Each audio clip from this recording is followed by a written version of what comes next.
দিকে তাকাতে মন চাই না। ও আল্লাহর রাসূল এই কান্না করি কারণে বলে কি কারণে তুমি কান্না করো রে সাহাবা? ওমর কেঁদে কেঁদে বলতেন নবী গো এই চোখ দিয়ে আমি আপনি এত বড় যে আপনি দাবি নবী রাসূল, ও আল্লাহর নবী এত বড় দাবি নবীকে আমি ওমর চিনতে পেরেছিলাম না। ও নবী ঈমান আনার পর থেকে এই জন্য বারবার শুধু আপনার দিকে তাকাই আর আমি মনে মনে কান্না করি আর বলি এই চোখ দিয়ে রাসূলুল্লাহকে চিনতে পেরেছিলাম না। সেই ওমর বাপজি দাঁড়িয়ে দাঁড়িয়ে দৃশ্যখানা দেখলেন, ওমর আর সহ্য করতে পারলেন না বাবা। ওমরের কোমরে বাপজি তলোয়ারখানা খাবে ভরা ছিল। ওমর তলোয়ারটা বের করে ডাক দিয়ে বাপজি ইহুদি বেঈমানকে ডাক দিয়ে বলেছিল আলেমটাকে, ওরে বেঈমান হাত নামাও, ওমর এখনো মরে নাই, ওমর এখনো জিন্দা। জোরে বলুন সুবহানাল্লাহ। নবীকে বাপজি নেন নাই কেন কথা বলছে কিন্তু আদত বাবা ইহুদির আলেম পরীক্ষা নিতে এসেছে নবীকে আমার, সে দেখবে ইনি সত্যিকারী নবী রাসূলকে নাও। ওই দিকে ওমর নবীজির চেহারার দিকে বাপজি চেয়েছে, বাপজি অবাক হয়ে আছে। আমার বিশ্ব নবীর দরবারে ওমর দাঁড়িয়ে থাকতেন ঈমান আনার পরে। আল্লাহর নবী অনেকগুলো সাহাবারা বাপজি নবীকে নিয়ে বক্তব্য রাখতেন, নবী সাহাবাদের সামনে আলোচনা করতেন। হযরত ওমরকে নবী মাঝে মাঝে বলতেন ওমর, ওরে ওমর আমি অনেক সাহাবার চাউনি দেখেছি আমার দিকে চেয়ে থাকে, ওরে ওমর আর তুমি আমার দিকে চেয়ে থাকো একেবারে আলাদা। ওমর তুমি অমন করে কেন আমার দিকে চেয়েছে, দুই চোখের কোনা দিয়ে কেন তুমি পানি গড়াও? ওরে ওমর তুমি কেন কাঁদো বলো? হযরত আমিরুল মুমিনিন ওমর ইবনুল খাত্তাব রাদিয়াল্লাহু তাআলা আনহর কাছে হাত ওখানে এইভাবে জোড় করতেন। আল্লাহর নবীকে কেঁদে কেঁদে বলতেন হুজুর গো আমি আপনার দরবারে যখন থাকি আপনার দিকে যখন তাকাই। অনেকগুলো সাহাবা ছিলেন, ওমর 4 দিনকার ইমানদার সাহাবা, রাসূলের কলার ধরে ইহুদি ছাড়ছে না। নবী বারবার বলছে ভাই ছেড়ে দাও, ইহুদি ভাই ছেড়ে দাও, আমি তোমার অন্যায় করি নাই। আর ইহুদি রাসূলকে গালি দিছিল। ওমর খাঁচকিরে তলোয়ারের উল্টো পিঠ দিয়ে ইহুদির হাতে আঘাত দিয়ে টানবে ইমাম। ওমর মরে নাই, ওমর এখনো জিন্দা আছে।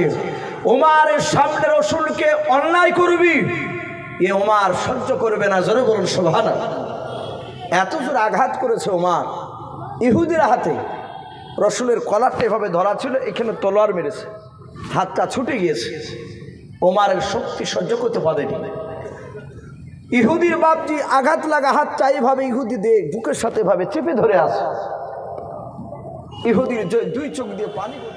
কে গাইল এসে সামের গারু শূন্য কাফেলা,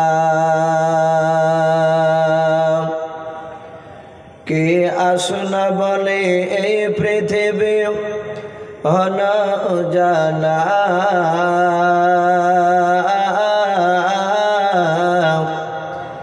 কে গাইল এসে সামের গারু শূন্য কাফেলা।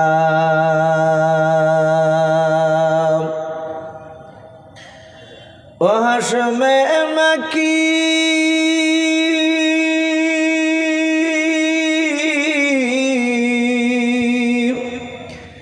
ও হাশমে মাকি মাদানী শাহে মদিনা, ও নূর নবী নূর নবী নূর মদিনা, ও নূর নবী নূর নবী নূর মদিনা, কে আসনা বলে এই পৃথিবী হলো উজালা,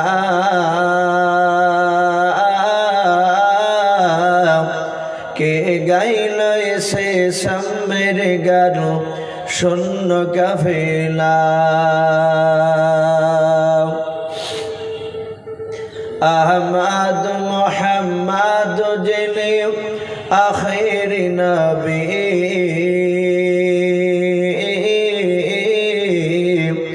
যার অশিলাতে সৃজন হলো এ সুন্দর পৃথিবী, যার নূরের জ্যোতি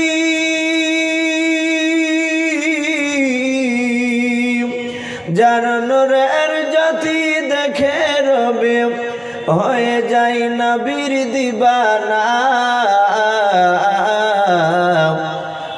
নূর নবী নূর নবী নূর মদিনা নূর নবী নূর নবী নূর মদিনা কে আসল বলে এই পৃথিবী হন উজালা কে গাইল এসে সামের গারু শূন্য কাফেলা হযরতে উমর করতে কতল নবীর দারে যায়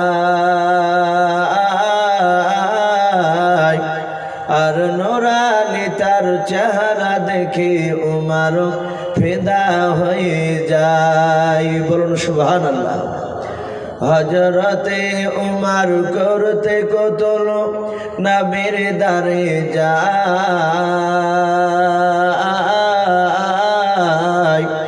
আর নুরানি তার চেহারা দেখে উমর ফিদা হয়ে যায় যার মায়াবী চেহারা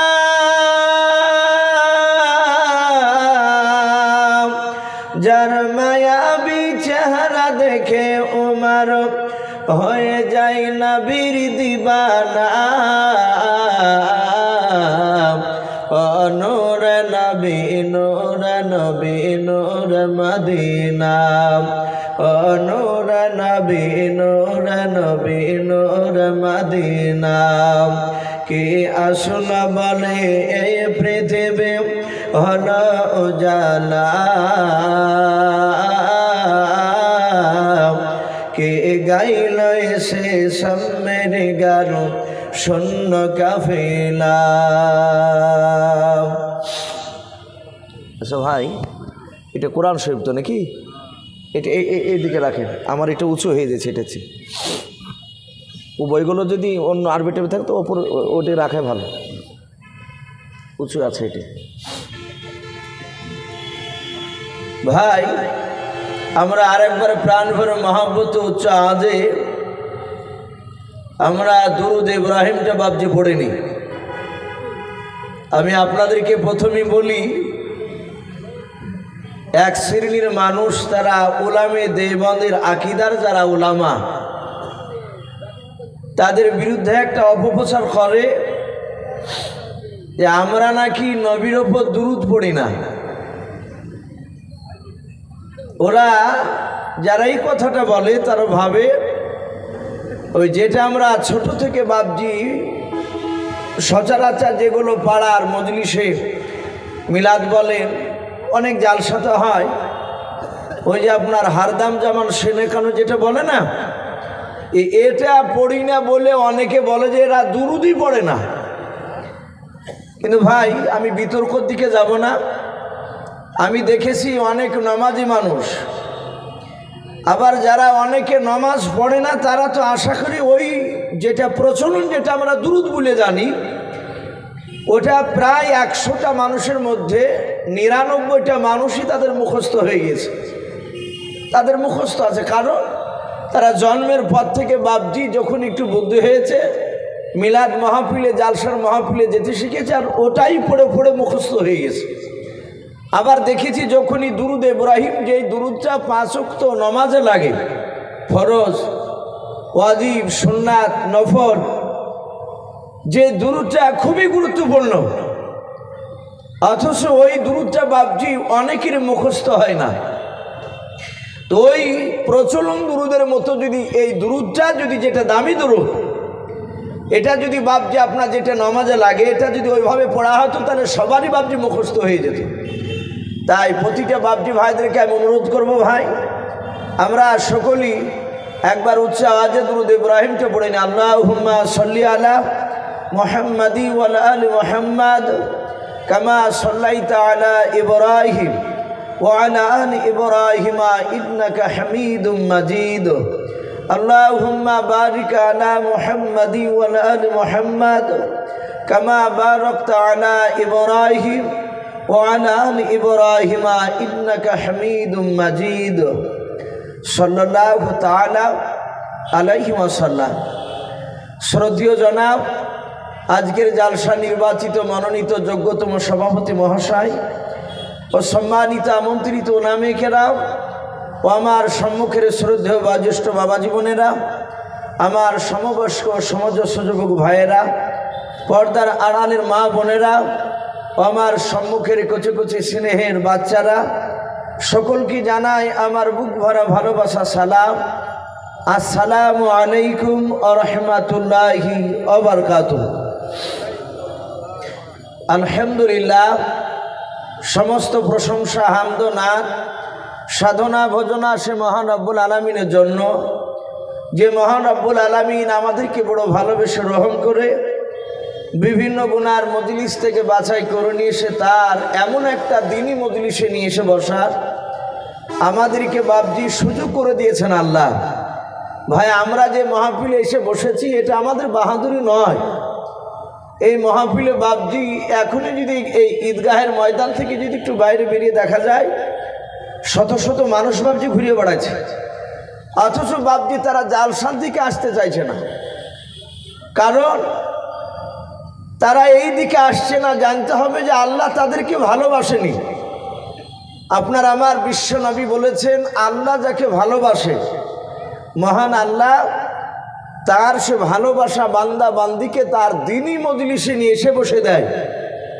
তাহলে আমরা যে বাপজি এখানে বসতে পেরেছি, তাহলে জানতে হবে যে স্বয়ং আমার আল্লাহ আমাদেরকে ভালোবাসে। তাই আমরা সকলে রব্বুল আলামিনের দরবারে শুকরিয়া স্বরূপ আদায় করে বলুন আলহামদুলিল্লাহ। একটু প্রাণ ভরে আজ বলুন আলহামদুলিল্লাহ। তার পরে আপনার আমার নবী, যিনি ধর্মের গুরু, বিশ্ববরণ্য নেতা, নবিকুল শিরোমণি পয়গম্বর আযম, যিনি সাইয়্যিদুল মুরসালিন ও খাতামান নবিয়্যিন, যিনি হাবিবে কিবরিয়া আশরাফুল আম্বিয়া, যিনি হায়াতুন নবী, জিন্দা নবী, জনাবে মুহাম্মদ রাসূলুল্লাহ সাল্লাল্লাহু তাআলা আলাইহি ওয়াসাল্লামের উপরে অগণিত দুরূদ ও সালাম বর্ষিত হোক, বলুন আল্লাহুম্মা আমিন। মুআজ্জাজ সামিনে কেরাম, আমি আপনাদের সম্মুখে কোরআনুল কারীম থেকে বেশ কয়েকটা টুকরা পরিবেশন করেছি। তার পরপরই বিশ্ব নবীজির পবিত্র জবান থেকে বাবা মাত্র দুটো হাদিসের টুকরা পাঠ করেছি। ইনশাআল্লাহ যথাসময়ের মধ্যে আমার বক্তব্য করবার খাস করে বাপজি আমরা দোয়া করব আজকে জালসার জন্য। আজ সবচেয়ে বাপজি খুশি হয়েছি, মানুষ সামনে বসে রেখে তার প্রশংসা করা ঠিক নয়, কিন্তু তবু একটি ইশারা তার বলতে একটু বাধ্য হচ্ছে। এই জালসার এই যে মাগরিবের পরে সভাপতি সাহেবকে বাপজি এখানে বরণ করলেন, সকলে শুনতে পেলেন। আরও যারা সম্মানীয় ব্যক্তি ছিলেন তাদেরকেও বাপজি তাদের নাম ঘোষণা করা হয়েছে। তারপরে মাদ্রাসারই একটা তলবুল এলেম, তিনি কোরআন শরীফের আয়াত তিনি তেলাওয়াত করছিলেন। আমরা ওনার আয়াত তেলাওয়াত করা শুনছিলাম, কিন্তু সভাপতি সাহেব আয়াতের মাধ্যমে যে ওই ছেলেটা কি বলতে চেয়েছে ও যদি মানে নাও জানে, কিন্তু আয়াতটা পড়েছে, ওটা কি বলতে চেয়েছেন তা মুফতি সাহেব একটু সামান্য ইশারাতান বাপজি একটু ব্যাখ্যা করে দিয়েছে। পেছনে আরও ওলামা ছিলেন, আমরা একটু মনে মনে তারা সকলেই একটু ইশারা করে বলতে চাইলেন যে যোগ্যতম বাপজির সভাপতি যদি জালসায় না থাকে, সেই জালসায় বাপজি মানায় না। অনেক সভাপতিকে দেখা যায় জালসার মাহফিলে বাপজি বসে থাকে, কিছু মনে করবেন না। আমি এই কথাগুলো বলছি যেগুলো এলাকায় চলছে। এই গ্রামে যে আপনার ঈদগাহের ময়দানে যে আপনারা, এটা বিলাসপুর, তাই না? এই যে জালসা শুনতে এসেছেন, এক গ্রামের মানুষ তো আসেননি। কোনোদিন যদি আবার জালসা হয়, যখন মিটিং হয়, তখন একটু এগুলো তুলে ধরবে। আমরা দেখতে পাই সে পাঁকা দেখা যায় সুদখোর, না হলে বেটা পাঁকা বেনামাজি, ওর মুখে দাড়িও থাকে না, তাকে পাঞ্জাবি পরে দিয়েছে, টুপি মাথায় দিয়ে একদম বেচারি সভাপতির জায়গায় এসে বসে আছে। কিন্তু আদৌ তো বাপজি সে সভাপতি যোগ্য নয়, যোগ্যতম সভাপতি দরকার। আশা করছি আজকে জালসা বাপজি কবুলিয়াতের কয়েকটা লক্ষণ আল্লাহ তো ভালো জানেন, কিন্তু তবু একটু মনে হচ্ছে, আশা হচ্ছে যে জালসা আশা করি কবুল করবেন আল্লাহ। আজ দেখুন তলবুল ইলমরা কত সুন্দরভাবে বাদ দিয়ে এসে তারা এই জালসার মাহফিলে বসেছে। রাসূলুল্লাহ বলেছেন, যারা কোনো বান্দা বান্দি, যেই সব বান্দারা তলবুল ইলম বলা হয়েছে, তারা কোরআনকে শিক্ষা করার জন্য বাড়ি ছেড়ে মাদ্রাসায় যায়, সেই সব ছেলেরা যে কোনো গোরস্থানের পাশ দিয়ে যদি একদিন হেঁটে যায়, ওই কবরের আযাব 40 দিন মাপ থাকে। জোরে বলুন সুবহানাল্লাহ, আরো জোরে বলুন সুবহানাল্লাহ। আর সেই তলবুল ইলমরা ভাবছে আজকে জালসার মাহফিলে এসে একদমই তো ঢুকছিল, মনে হচ্ছে ফেরেশতা ঢুকছে, এমনভাবে লাইন দিয়ে আসছে। আশা করছি আজকে জালসা আল্লাহ দরবারে কবুল হইবেন, বলুন আল্লাহুম্মা আমিন। তো ভাই, আমি আপনাদের সম্মুখে বিশ্বনবীর পবিত্র জবান থেকে আমি দুটো হাদিসের মধ্যে প্রথমে একটা হাদিস পড়েছিলাম। আল্লাহ রাসূল সাল্লাল্লাহু তাআলা আলাইহি ওয়াসাল্লাম তিনি পবিত্র জবানে বলেছেন, ইন্নাল্লাহা লা ইয়ানজুরু ইলা সুওয়ারিকুম ওয়া আমওয়ালিকুম। মহান রব্বুল আলামিনের রাসূল বলছেন, কিয়ামতের ময়দানে আল্লাহ কারো চেহারা দেখবেন না, ওয়া আমওয়ালিকুম, এবং কারো ধন সম্পদ দেখবেন না। সাহাবারা বলেন, হুজুর কিয়ামতের ময়দানে আল্লাহ কি দেখবেন? রাসূলুল্লাহ বললেন, ওয়ালাকিন ইয়ানজুরু ইলা কুলুবিকুম ওয়া আমালিকুম। কিয়ামতের ময়দানে দুটো জিনিস দেখবেন, একটা হচ্ছে বাপজি প্রতিটা মানুষের এই অন্তরখানা কলব, আর দ্বিতীয় দেখবেন বাপজি তার আমলখানা। বলুন আলহামদুলিল্লাহ। আমার বিশ্বনবী জনাবে মুহাম্মদ রাসূলুল্লাহ, সকলে বলুন সাল্লাল্লাহু আলাইহি ওয়াসাল্লাম, নবী আমার মসজিদে নববীতে বাপজি সাহাবাদের কিনে আলোচনা করছিলেন। আর যেমন আপনারা আমার দিকে চেয়ে আছেন, রাসূলের সাহাবায়ে কেরাম, রাসূলের বাপজি চেহারার দিকে সব সাহাবারা তাকিয়ে আছে। আমার বিশ্বনবী দরদ নবী সাহাবাদের দিকে চেয়ে চেয়ে রাসূলুল্লাহর দুই চোখের কোনা দিয়ে পানি গড়ছে। সাহাবায়ে কেরামরা রাসূলের চোখের পানি পড়া বরদাস্ত করতে পারতেন না, এত ভালোবাসতেন। আমার বিশ্বনবী ও বাপজি সাহাবাদেরকে ভালোবাসতেন। হযরতে আবু বকর সিদ্দিক রাদিয়াল্লাহু তাআলা আনহু ডাক দিয়ে বলছেন, ও আল্লাহর রাসূল, আপনি আমাদের দিকে চেয়ে কাঁদছেন কেন? আপনি আমাদের দিকে তাকিয়ে থেকে কাঁদছেন কেন বলুন? আমার বিশ্বনবী বলেন, ওগো সাহাবায়ে কেরাম, আমার মনে পড়ে যাচ্ছে আজ তোমরা আমার জন্য দিবানা হয়ে আছো, তোমরা আজকে আমার জন্য জান দিতে রাজি আছো, কিন্তু সাহাবায়ে কেরাম তোমরা শুরু জামানায় তোমরা প্রথমে আমাকে চিনতে পেরেছিলে না। আমি দেখতে পাচ্ছি কেন অনেক সাহাবায়ে কেরাম তোমরা আমাকে মেরেছিলে। রাসূল সাল্লাল্লাহু আলাইহি ওয়াসাল্লাম জাহাতে কথাটা বলছিলেন, আর আবু বকর সিদ্দিক রাদিয়াল্লাহু তাআলা আনহুর পেছনে একজন সাহাবা, যিনার নাম হয়তো আপনারা শুনেছেন, উরাইকা বলে নাম। হযরতে উরাইকা রাদিয়াল্লাহু তাআলা আনহু বলে বাপজি রাসূলের একজন সাহাবা। উনি নবীজির মাহফিলে ছিলেন। উনি হাওমাও করে তিনি চিৎকার করে কাঁদতে লাগলেন।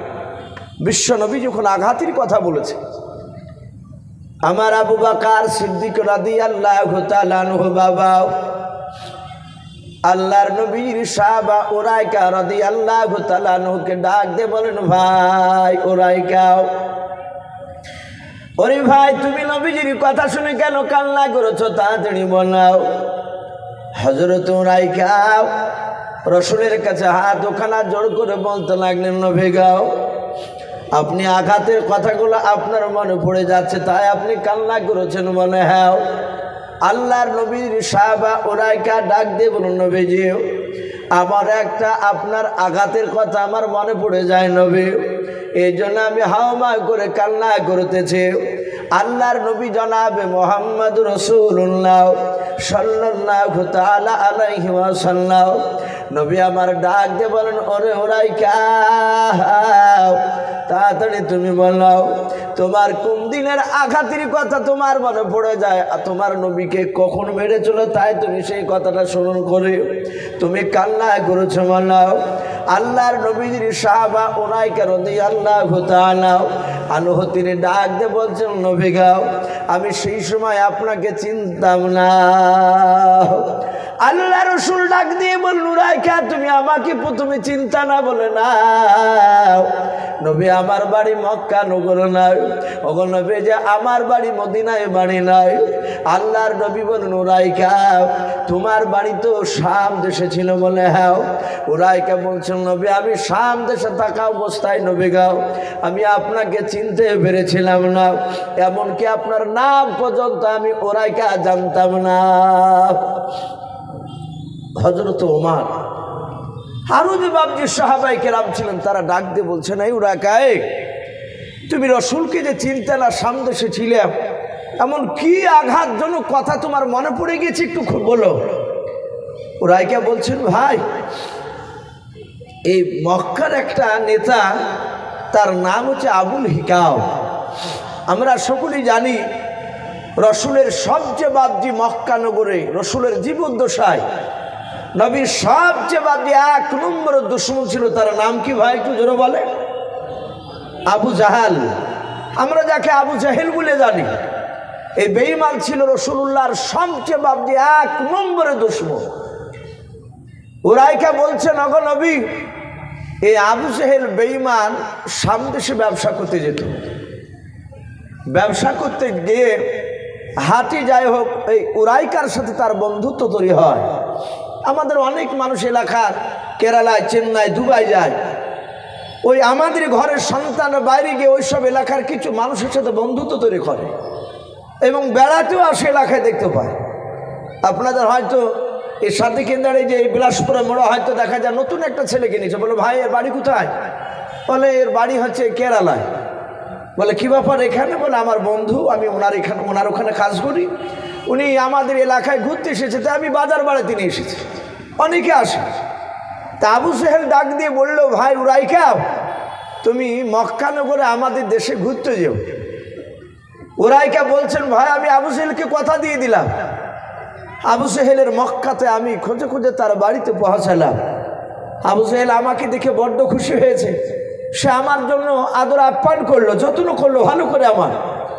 আমি খাবার খাওয়ার পরে আবু জাহেল ডাক দিয়ে বলল, ভাই উরাইকা এখানে আর না বসে থেকে চলো একটু বাজার ঘুরে নিয়েছি মক্কা। ওগো নবী আমি আবু জাহেলের হাতখানা এইভাবে আঁকড়ে ধরেছিলাম, আবু জাহেল আমার হাতটা ধরে আছে, 2 বন্ধুতে হাঁটছিলাম, রাস্তা দিয়ে যাচ্ছিলাম আর আপনি আসছিলেন। ওগো রসুল আমি আপনাকে চিনিলাম, কিন্তু আপনার চেহারার দিকে নজর পড়লো আমার। আমি দেখলাম এত সুন্দর মানুষ আর পৃথিবীতে দ্বিতীয় কোথাও দেখি নাই। বলুন সুবহানাল্লাহ। নবীজির এত সুন্দর চেহারা ছিল। আমার আবু বকর সিদ্দিক রাদিয়াল্লাহু তাআলা আনহু তিনি বলে, আমি পূর্ণিমা রাত্রিতে আমি বিশ্ব নবীজির কাছে আমি দাঁড়িয়েছিলাম, আমি একবার রসুলের চেহারার দিকে তাকাচ্ছিলাম, আর একবার আমি ওই পূর্ণিমার চাঁদের দিকে তাকছিলাম। আবু বকর বলে, আমি নবীর চেহারার চাঁদের দিকে কয়েকবার দেখে আমি চিন্তা করে দেখলাম যে রসুলুল্লাহর চেহারাতে দাগ নাই, চাঁদে দাগ আছে। বলুন আলহামদুলিল্লাহ। রসুল এত চেহারা, আমার বিশ্বনবী রহমাতুল লিল আলামিনের বাবজি আপনার এই চেহারার ব্যাপারে অনেক জায়গায় কথা এসেছে, কিন্তু আমরা অহরহ বাবজি কিছু ওলামার মুখে শুনতে পাই যে গোটা পৃথিবীর মধ্যে বাবজি ইউসুফ নবী আলাইহিস সালামের চেহারা সবচেয়ে বেশি ছিল, তাই শুনি নাই? অনেক সময় এরকম কথা আমরা শুনতে পাই। এই কথাটা সত্য। হযরত ইউসুফ নবী আলাইহিস সালাম উনিও বাবজি খুব সুন্দর ছিলেন, কিন্তু আল্লাহ রসুল যেদিন বাবজি ইউসুফ নবীর সাথে সাক্ষাৎ হয় মেরাজের রাত্রিতে, আমার নবী বলেছিলেন, ইউসুফ ভাই সত্যি তুমি সুন্দর, কিন্তু নবী বলেছে আমার ইউসুফ ভাইয়ের চেহারাটা ছিল সাদা টাইপের, আর নবী বলছেন আমার চেহারাটা ছিল লাল টাইপের। বলুন আলহামদুলিল্লাহ। আর আমরা দেখতে পাই সাদার চেয়ে লালটাকে বেশি ভালো লাগে। আমার বিশ্ব নবীর চেহারাখানা উরাইকা বলছেন আমি আপনি আসছিলেন ওই দেখছিলাম, কিন্তু আমি তো জানি না যে আপনি নবী রাসূলতা, আমি আপনার নাম কোথাও শুনেছিলাম না। আবু জাহেল সবসময় তো রাসূলুল্লাহকে আঘাত দেওয়ার কাজ করত। এখনো এক শ্রেণীর বাপজি মানুষ আছে, আলেম ওলামা টুপিওয়ালা দেখলি বাপজি তার গা চুলকায়, অথচ খোঁজ নিয়ে দেখা গিয়েছে সেই ব্যক্তি মুসলিম, সে নামধারী মুসলমান, অথচ অনেক আলেমকে দেখতে পারে না, অনেক টুপিওয়ালা তলবিল এলেমদেরকে দেখতে পারে না। ছোট নজরে বাপজি অনেকে কথা বলে। আমার বিশ্বনবীকে বেঈমান আবু জেহেল এরকম কথা বলতো। আবু জেহেল দেখলো একটি একটা সুবর্ণ সুযোগ, উরাইকাকে ডাক দিয়ে বলছে, উরাইকা একটা মজা দেখবা? বলে কি মজা? বলে দেখবা কি? বলে দেখালে দেখবো না কেন? উরাইকা বলছেন, আমি ভাবলাম যে সত্যি কোনো নতুন মজা জিনিস দেখাবে। আবু জেহেল সাথে হাতে রসুলুল্লাহকে বাপজি ডাকলে, আমার বিশ্বনবীকে ডেকে বললেন, ওগো ভাতিজা শোনো। আল্লাহ রসুলকে আবু জেহেল ভাতিজা বলে ডাকতে। নবীজির আপন চাচা আবু জেহেল ছিল না, তার প্রতিবেশী চাচা আবু জেহেল ছিল রসুলুল্লাহ। আমার রসুল আবু জেহেলের ডাক শুনে বলেন, চাচা আপনি আমাকে ডাকলেন? বলে হ্যাঁ, আমরা জানি এমন একজন দয়ার রসুল বাপজি আমাদের ছিলেন, আমরা পেয়েছি যে নবীকে বেঈমান আবু জেহেল একবার দুবার নয়, প্রায় 200 বারের বেশি আঘাত দিয়েছে। তারপর রসুল্লাহকে ডেকেছে, নবী আবু জেহেলের কাছে ছুটে গিয়েছেন। বলুন সুবহানাল্লাহ। কেন? নবী শুধু চিন্তা করেছে, একটিবার যদি চাচা আমার কলেমাটা পড়ে নেয়, তাহলে আমার চাচা জাহান্নামের আগুন থেকে সে নাজাত পেয়ে যাবে। আমার বিশ্ব নবী, দরদি নবী আমার আবু জেহেলের কাছে গিয়ে বলছেন, চাচাজি আপনি আমাকে ডাকলেন? আবু জেহেল বলল, হ্যাঁ ভাতিজা আমি তোমাকে ডেকেছি। নবী বললেন, চাচা তাহলে কি বলবেন বলুন। সাদা হাতে বেঈমান আবু জেহেল বিশ্ব রসুলকে ডাক দিয়ে বলেছিল, ভাতিজা একটু হা করো তো। নবীজি সাদাসিধে রসুল আমার বিশ্ব নবী হা করেছে, আর সাদা হাতে বেঈমান আবু জেহেল তার ভিতরকার নোংরা কফ থুতু বের করে আমার বিশ্ব রসুলের পবিত্র মুখে ভরে দিল। বলুন আস্তাগফিরুল্লাহ। নবীজির মুখে থুতু ভরে দিয়েছে। আমরা মানুষের সাথে কথা বলতে গেলে কিছু মানুষের দেখেন স্বভাব আছে, মুখের গুড়ি মুখ নিয়ে কথা বলে। ওকে যদি বলা হয় যে ভাই দূর থেকে কথা বললে আমি শুনতে পাচ্ছি, কিন্তু সে মুখ নিয়ে চলে যায়। অনেক মানুষের মুখে দুর্গন্ধ বের হয়, এই জন্য কাছাকাছি মুখ না নিয়ে যাওয়াটাই ভালো। আমার বিশ্বনবী পবিত্র রসুলের মুখে বাপজি থুতুর ভরে দিয়েছে। কে একটু জোরে বলে? বেঈমান আবু জেহেল। কার মুখে ভরেছে? যিনি সারা পৃথিবীর শ্রেষ্ঠ নবী, যে নবীর শরীর থেকে ঘাম বেরোলে সাহাবারা আতরের মতো ব্যবহার করতে, মুশকে আম্বার নাই খুশবু বেরোতো। বলুন সুবহানাল্লাহ। যে নবী রাস্তা দিয়ে একবার হেঁটে গেলে ওই রাস্তায় বিশ্ব নবী আমার 14 দিন না গেলে নবাত খুশবু পাওয়া যেত। জোরে বলুন সুবহানাল্লাহ। আর সেই নবীজির বাপজি মুখে নোংরা থুতু বাপজি কম ভরে দিয়েছে। আমরা হলে সহ্য করতে পারতাম ভাই? আমরা হলে অমনি বাপজি বান্না মেরে জুতে তুলে বাপজি মারামারি শুরু করে দিতাম। কিন্তু আল্লাহ যে কোরআনে বলেছেন, আমা আরসালনাকা ইল্লা রাহমাতাল লিল আলামিন, এই রাহমাতাল লিল আলামিন শুধু একমাত্র আপনার আমার রাসূলকে দিয়েছেন আল্লাহ টাইটেল। বাদ বাকি কোন নবীকে বাপজি রাহমাতাল লিল আলামিন টাইটেল দেন নাই। আমার বিশ্ব নবী মুখ থেকে নোংরা কফগুলো থুতুগুলো বের করে ফেলে দিয়ে আমার বিশ্ব নবীর 2 চোখের কোনা দিয়ে পানি গড়ছে। নবী কাঁদছে। নবী ডাক দিয়ে শুধু এতটুকু কথা বলছেন, ওগো চাচা আমি কি আপনাকে কোন আঘাত দিয়ে কথা বলেছি? আমি রাস্তা দিয়ে চলে যাচ্ছিলাম আর আপনিও রাস্তা দিয়ে যাচ্ছিলেন, আর আপনি আমাকে ডেকে আমার মুখে থুতু ভরে দিলে। ওগো নবী, আপনার মুখে যদি অন্য কোনো লোক থুতু ভরে দিত তাহলে আপনি কি খুশি হতে? শুধু এতটুকু কথা রাসূলুল্লাহ বললেন। আবু জেহেল শুনে চিৎকার করে বলেছিল, এই ভাতিজা, এই যা, এক্ষুনি চলে যাও। এই দ্বিতীয়বার যদি আওয়াজ করিস তাহলে এর চেয়ে আরো খারাপ ব্যবহার দেখানো হবে। ওরাইকা বলছেন, হুজুর আমি আশ্চর্য হয়ে গেলাম, কিন্তু আমার তো একটা বিবেক বলে একটা জিনিস আছে, আমি তো পাগল নয়। আমি আপনাকে না চিনলেও আমি একজন মানুষ। ওগো নবী, আমি একজন মানুষ। শুনে নেন, আমি চিন্তায় পড়ে গেলাম, মক্কা নগরে এত ভালো মানুষ আছে, আমার সামনে সেরকম মানুষ পাওয়া যাবে না, মক্কা নগরে কেন? আমার মনে হয় গোটা আরব কান্ট্রির মধ্যে কোথাও এরকম ভালো লোক পাওয়া যাবে না। কারণ লোকেরা জানতো এটা জাহিলিয়াতের যুগ। মক্কা নগরে রাসূল আসিছিলেন যে সময় অন্ধকারের যুগ বলা হতো। তারা ছোটোখাটো জিনিসকে কেন্দ্র করে তারা মীমাংসা করতো না। তারা মানুষে বাবজি উস্কানিমূলক কথা দিয়ে এক একটা ঝামেলাকে 20 বছর 25 বছর পর্যন্ত বাবজি টেনে নিয়ে যেত। কথা সত্য না মিথ্যা জোরে বলে? টেনে নিয়ে যেত, কেউ মীমাংসা করতো না। যেটা বর্তমান বাবজি এখন কিছু মানুষের মধ্যে এই গুণটা চলে এসেছে। এখন একটু শুধু ঝামেলা লাগলে কিছু মানুষ দেখে বেড়ায় যে ওদের সাথে ঝামেলা লাগছে না কেন। ঝামেলা লাগলেই বাবজি ফুসফাস দিয়ে দলের ভিতরে ভরে নিয়ে আপনার ঝামেলাটা আরো বেশি বেশি করে পাকানোর চেষ্টা করে না ভাই, আরো জোরে বাঁধিয়ে দেয়। এটা জাহিলিয়াতের যুগে ছিল। নবী বলেছে কিয়ামতের আগে আমার কিছু উম্মতের মধ্যে ওই জাহিলিয়াতের যুগের যেই সব গুণগুলো খারাপ ছিল সেগুলো চলে আসবে। আল্লাহর নবী কাঁদতে কাঁদতে চলে যাচ্ছেন। উরাইকা বলছেন, ওগো ভাই আবু জেহেল, এই লোকটা কে গো? এত সুন্দর মানুষ, এই মানুষটাকে এত তুমি বড় অন্যায় করলে, তোমাকে গালি দিল না? ভাইরা আমার, বাবা জীবনেরাও, আমার নবী জনাবে মোহাম্মদ রাসূলুল্লাহ সাল্লাল্লাহু তাআলা আলাইহি ওয়াসাল্লাম নবী আমার কান্না করতে করতে বাবা প্রায় 20 থেকে 25 সাত, কেউ বলেছেন বাবা 25 থেকে 30 সাত আল্লাহর নবীর সামনে পা ফেলছিল। আর বিশ্ব নবী আমার আল্লাহর দিকে তাকিয়ে কান্না করেছেন আর বলেন, আল্লাহ মনে হয় তোমার দিনকে আর টিকে রাখতে পারা যাবে না। ওগো মাওলা, যেইভাবে তোমার বান্দা আমার দুশমন বেঈমান আবু জেহেল আমার সাথে উঠে পড়ে খারাপ ব্যবহার শুরু করেছে, এইদিকে বাবনে উরাইকা আবু জেহেলকে ডাক দিয়ে বলল, ভাই এত সুন্দর মানুষটার তুমি নামটা বলে দাও, ওর পরিচয়টা দাও।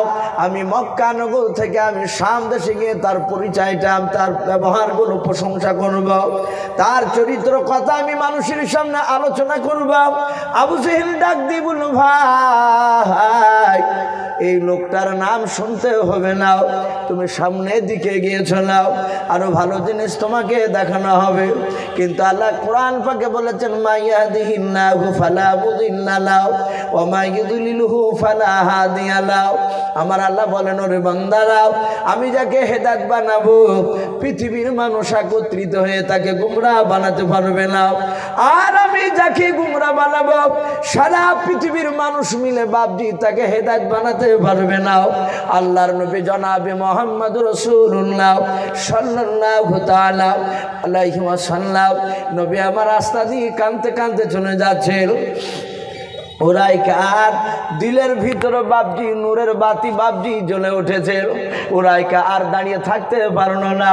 আবু জেহেলের কাছ থেকে হাতটা বাপজি টান মেরে ছুঁড়ে দিয়ে সোজা দৌড়ে বাপজি আপনার চলে যাচ্ছে বিশ্ব নবী রাস্তার দিকে। আল্লাহর নবী যে দিকে গিয়েছেন বাবা, ওই দিকে বাপজি উরাইকা দৌড়ে গিয়ে প্রায় 40 হাত কিংবা 50 হাত দূর থেকে বাবা উরাইকা পেছন দিক থেকে ডাক দিয়ে বলেছিল, ওরে মক্কার যুবক ভাই, আল্লাহর নবীর কানে গিয়ে আওয়াজটা ধাক্কা লেগে গেল।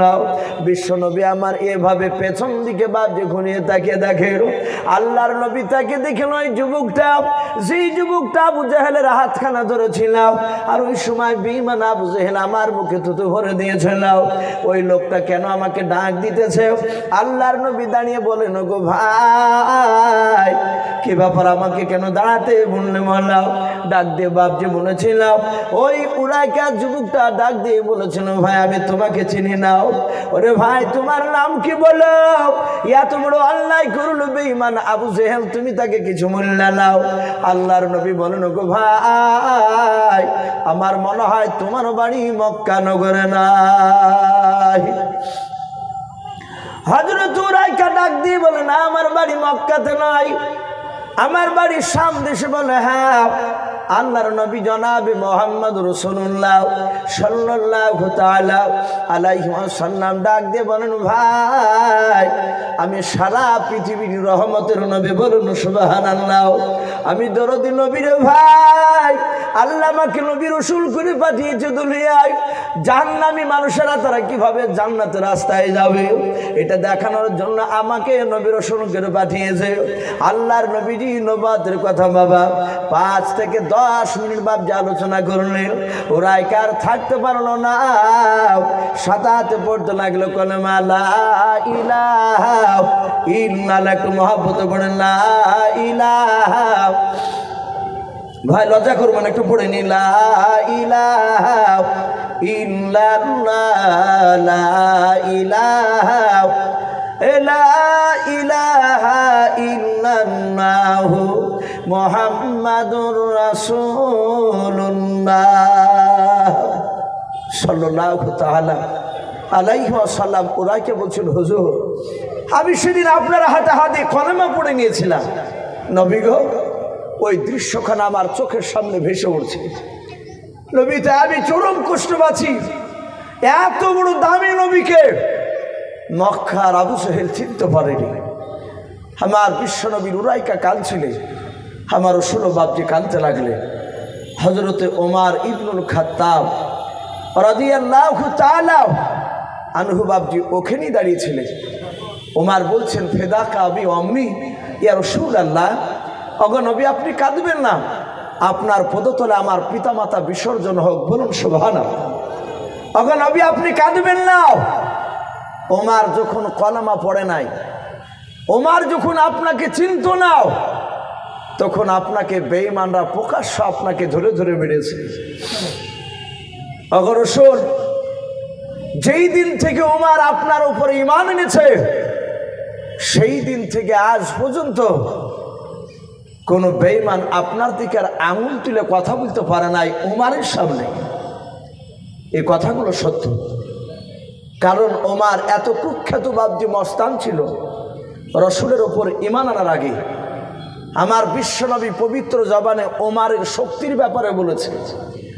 ওমরের 2 হাতে 2 বাহুতে আল্লাহ এত শক্তি দিয়েছিলেন, মক্কার হৃষ্টপুষ্ট যুবক, শক্তিশালী যুবক বাবজি 50টা যুবকের শক্তি একদিকে, আর আমার ওমরের বাবজির শক্তি অপর দিকে সমান। জোরে বলুন সুবহানাল্লাহ। তাহলে বুঝতে পেরেছেন ওমর কত বড় শক্তিশালী। সেই ওমর ডাক দিয়ে বলছেন, নবী ওগো আল্লাহর রাসূল আপনি কাঁদবেন না। ওমর ঈমান আনার পরে আর আপনার দিকে বেঈমানরা আঙুল তুলে কথা বলে নাই। বিশ্ব রাসূল বললেন, ওগো ওমর তুমি ঈমান আনার পূর্বে শোনো আমাকে অনেকে মেরেছে, কিন্তু ওমর তুমিও ঈমান আনার পরে আমার ভালো একটা কথা মনে পড়ে যাচ্ছে। তুমি ওই ঈমান আনার পরে এক ইহুদির আলেম আমাকে ন্যায় অন্যায় বলে গালি দিয়েছিল। ওমর বলছেন, হুজুর গালি দিয়েছিল একটু বলুন তো। বিশ্বনবী রাহমাতুল লিল আলামিন সাহাবাদের সামনে বলতে লাগলেন। সব সাহাবারা রাসূলের কথাগুলো শুনছিলেন।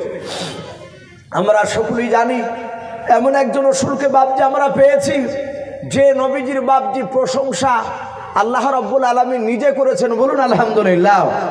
আল্লাহ রাব্বুল আলামিন আদম আলাইহিস সালামকে আনন্দ করে বলতেন, হে আদম শফিউল্লাহ, শোনো আমার একটা মাহবুবকে আমি সেই জামানায় পাঠাবো, আমার খতমে রসুল পাঠাবো, তিনি হচ্ছেন মুহাম্মদুর রাসূলুল্লাহ হাবিবুল্লাহ, বলুন সুবহানাল্লাহ। আল্লাহ রাব্বুল আলামিন এইভাবে নূহ নবী, মুসা নবী, ঈসা নবী, জারজিস নবী, জাকারিয়া আলাইহিমুস সালাম, এইভাবে 1 লক্ষ বাবজি 24,000 আমার রসুলকে বাদ দিয়ে সব নবীকে মহান রব্বুল আলামিন আমার বিশ্ব নবীর আনন্দকের প্রশংসা করেছেন, বলুন আলহামদুলিল্লাহ। আরও লিখেছে আমার রসুলকে বাদ দিয়ে যত কেতাব বাবজি নবীদের উপর পাঠিয়েছেন। আমরা জানি আসমানি কেতাব কখানা ভাই, একটু জোরে বলে। বড় বড় আসমানি কেতাব 4খানা, বাদবাকি অন্য কেতাব যে নবীদের উপরে নাজিল হয়েছিল ওই সব কেতাবগুলোকে বাবজি সহিফা বলা হয়। এই আসমানি এবং সহিফা সব কেতাবই আমার রাসূলুল্লাহর জীবনী দেওয়া ছিল, বলুন আলহামদুলিল্লাহ। এখনো আছে। পৃথিবীতে যত ধর্মগ্রন্থ রয়েছে, তৌরাত বলেন, জাবুর বলেন, ইঞ্জিল বলেন, বাইবেল বলেন, ত্রিটক বলেন, যত ধর্মগ্রন্থ হোক না কেন, পৃথিবীর সব ধর্মগ্রন্থতে বাপজি আমার রাসূলুল্লাহর কথা দেওয়া আছে। বলুন আলহামদুলিল্লাহ। এত একটা দামি নবী বাপজি আমরা পেয়েছি, সেই নবীর উম্মাত।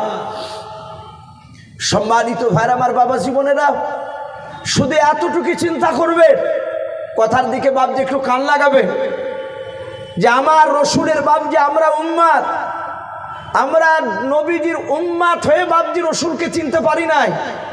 আমরা চিনতে পেরেছি বলে আমরা দাবি করি নবীকে ভালোবাসি। কিছু মনে করবে না বাপজি ভাই আমার, কারণ আপনারা আমার সকলই দিনই ভাই। আমি যদি শরিয়াত বাইরে যদি চলি, আপনারা যদি একটু বলেন, এটা অধিকার আপনাদেরও আছে। আপনারাও যদি শরিয়াত বিরোধী কাজ করেন, আমার অধিকার আছেন আপনাদেরকে একটু সঠিক কথাটা বলার। আজ আমরা দাবি করি রসুলকে ভালোবাসি, কিন্তু আমাদের পা থেকে মাথা পর্যন্ত চেহারার দিকে চেয়ে রাসূলুল্লাহর সুন্নাত বাপজি দেখতে পাওয়া যায় না। অনেকে আছে চেনা যায় না, বাজার ঘাটে সালাম দিতে গিয়ে বেকায়দায় পড়ে যায় যে হিন্দু না মুসলমান। কথা ঠিক না বেঠিক বলে? আবার সালাম না দিলে কিছু মানুষ আবার রাগও করে, হ্যাঁ মৌলভী সাহেব চলে গেল, লোককে বুঝায়, নিজে বুঝে না। যদি বলা হয় যে চাচা নিজে বুঝি না, তার মানে বলে কয় আমাদেরকে সালাম দিলে না। যদি বলা হয় যে চাচা আপনি যে মুসলিম তা চিনতেই তো পারেনি, তা সালাম দিবে কি করে? তখন বলছে যে দেখে বুঝতে পারেন না। বলে না, সত্যি দুঃখ লাগে ভাই, আমরা সত্যি মুনাফিকের মতো চরিত্র আমাদের হয়ে গেছে। আমরা রসুলকে সঠিকভাবে চিনতে পারি নাই। ইহুদের আলেম নয়, আমি বলছিলাম নবীর উম্মাত আমরা দামি হয়েও চিনতে পারি নাই। কিন্তু আমার রসুলের আগে বহু নবী রসুল, তারা দুনিয়াতে দিনের দাওয়াত দিতে গিয়ে তারা উম্মাতের সামনে দুঃখ প্রকাশ করে বলতে, ও আমার উম্মাত উম্মাতিরা, আমরা নবী হয়তো অতটা আমরা খুশি নয়। আমরা যদি নবী না হয়ে সেই জামানার বিশ্ব নবীর উম্মাত হতে পারতাম। ভাবতে পারেন কত বড় দামি কথা। নবী রসুলরা বলতেন যে আমরা নবী রসুল না হয়ে সেই জামানার বিশ্ব নবী মুহাম্মদ রাসূলুল্লাহ, বলুন সাল্লাল্লাহু আলাইহি ওয়াসাল্লামের যদি উম্মাত হতে পারতাম তো জীবনটাকে ধন্য মনে করতাম। বলুন সুবহানাল্লাহ। তাহলে কত বড় দামি নবী আমাদের। সেই নবীর কথা বাপজি এক ইহুদের আলেম পড়েছে। এক ইহুদের আলেম, তার বাড়ি ছিল ইয়াসরিব দেশে। তার নাম বাপজি সেরাতে হালিবে কেতাব দিতে এসেছে রাহাব। কি নাম বললাম? রাহাব। ইহুদির পণ্ডিত, সে তাওরাত জুব্বুরে বাপজি পড়েছে আখিরি জামান রসুল আসবে। সেই নবী জন্ম নিবে মক্কা নগরে, কুরাইশ বংশের সন্তান হবে। ওনার আব্বার নাম হবে আব্দুল্লাহ, তার দাদার নাম হবে আব্দুল মুতালিব। আর যিনি নবী হবেন তিনি হবেন মুহাম্মদ রাসূলুল্লাহ সাল্লাল্লাহু আলাইহি ওয়াসাল্লাম। ইহুদির আলেমটা বাপজি রসুলের জীবনী পড়ছে।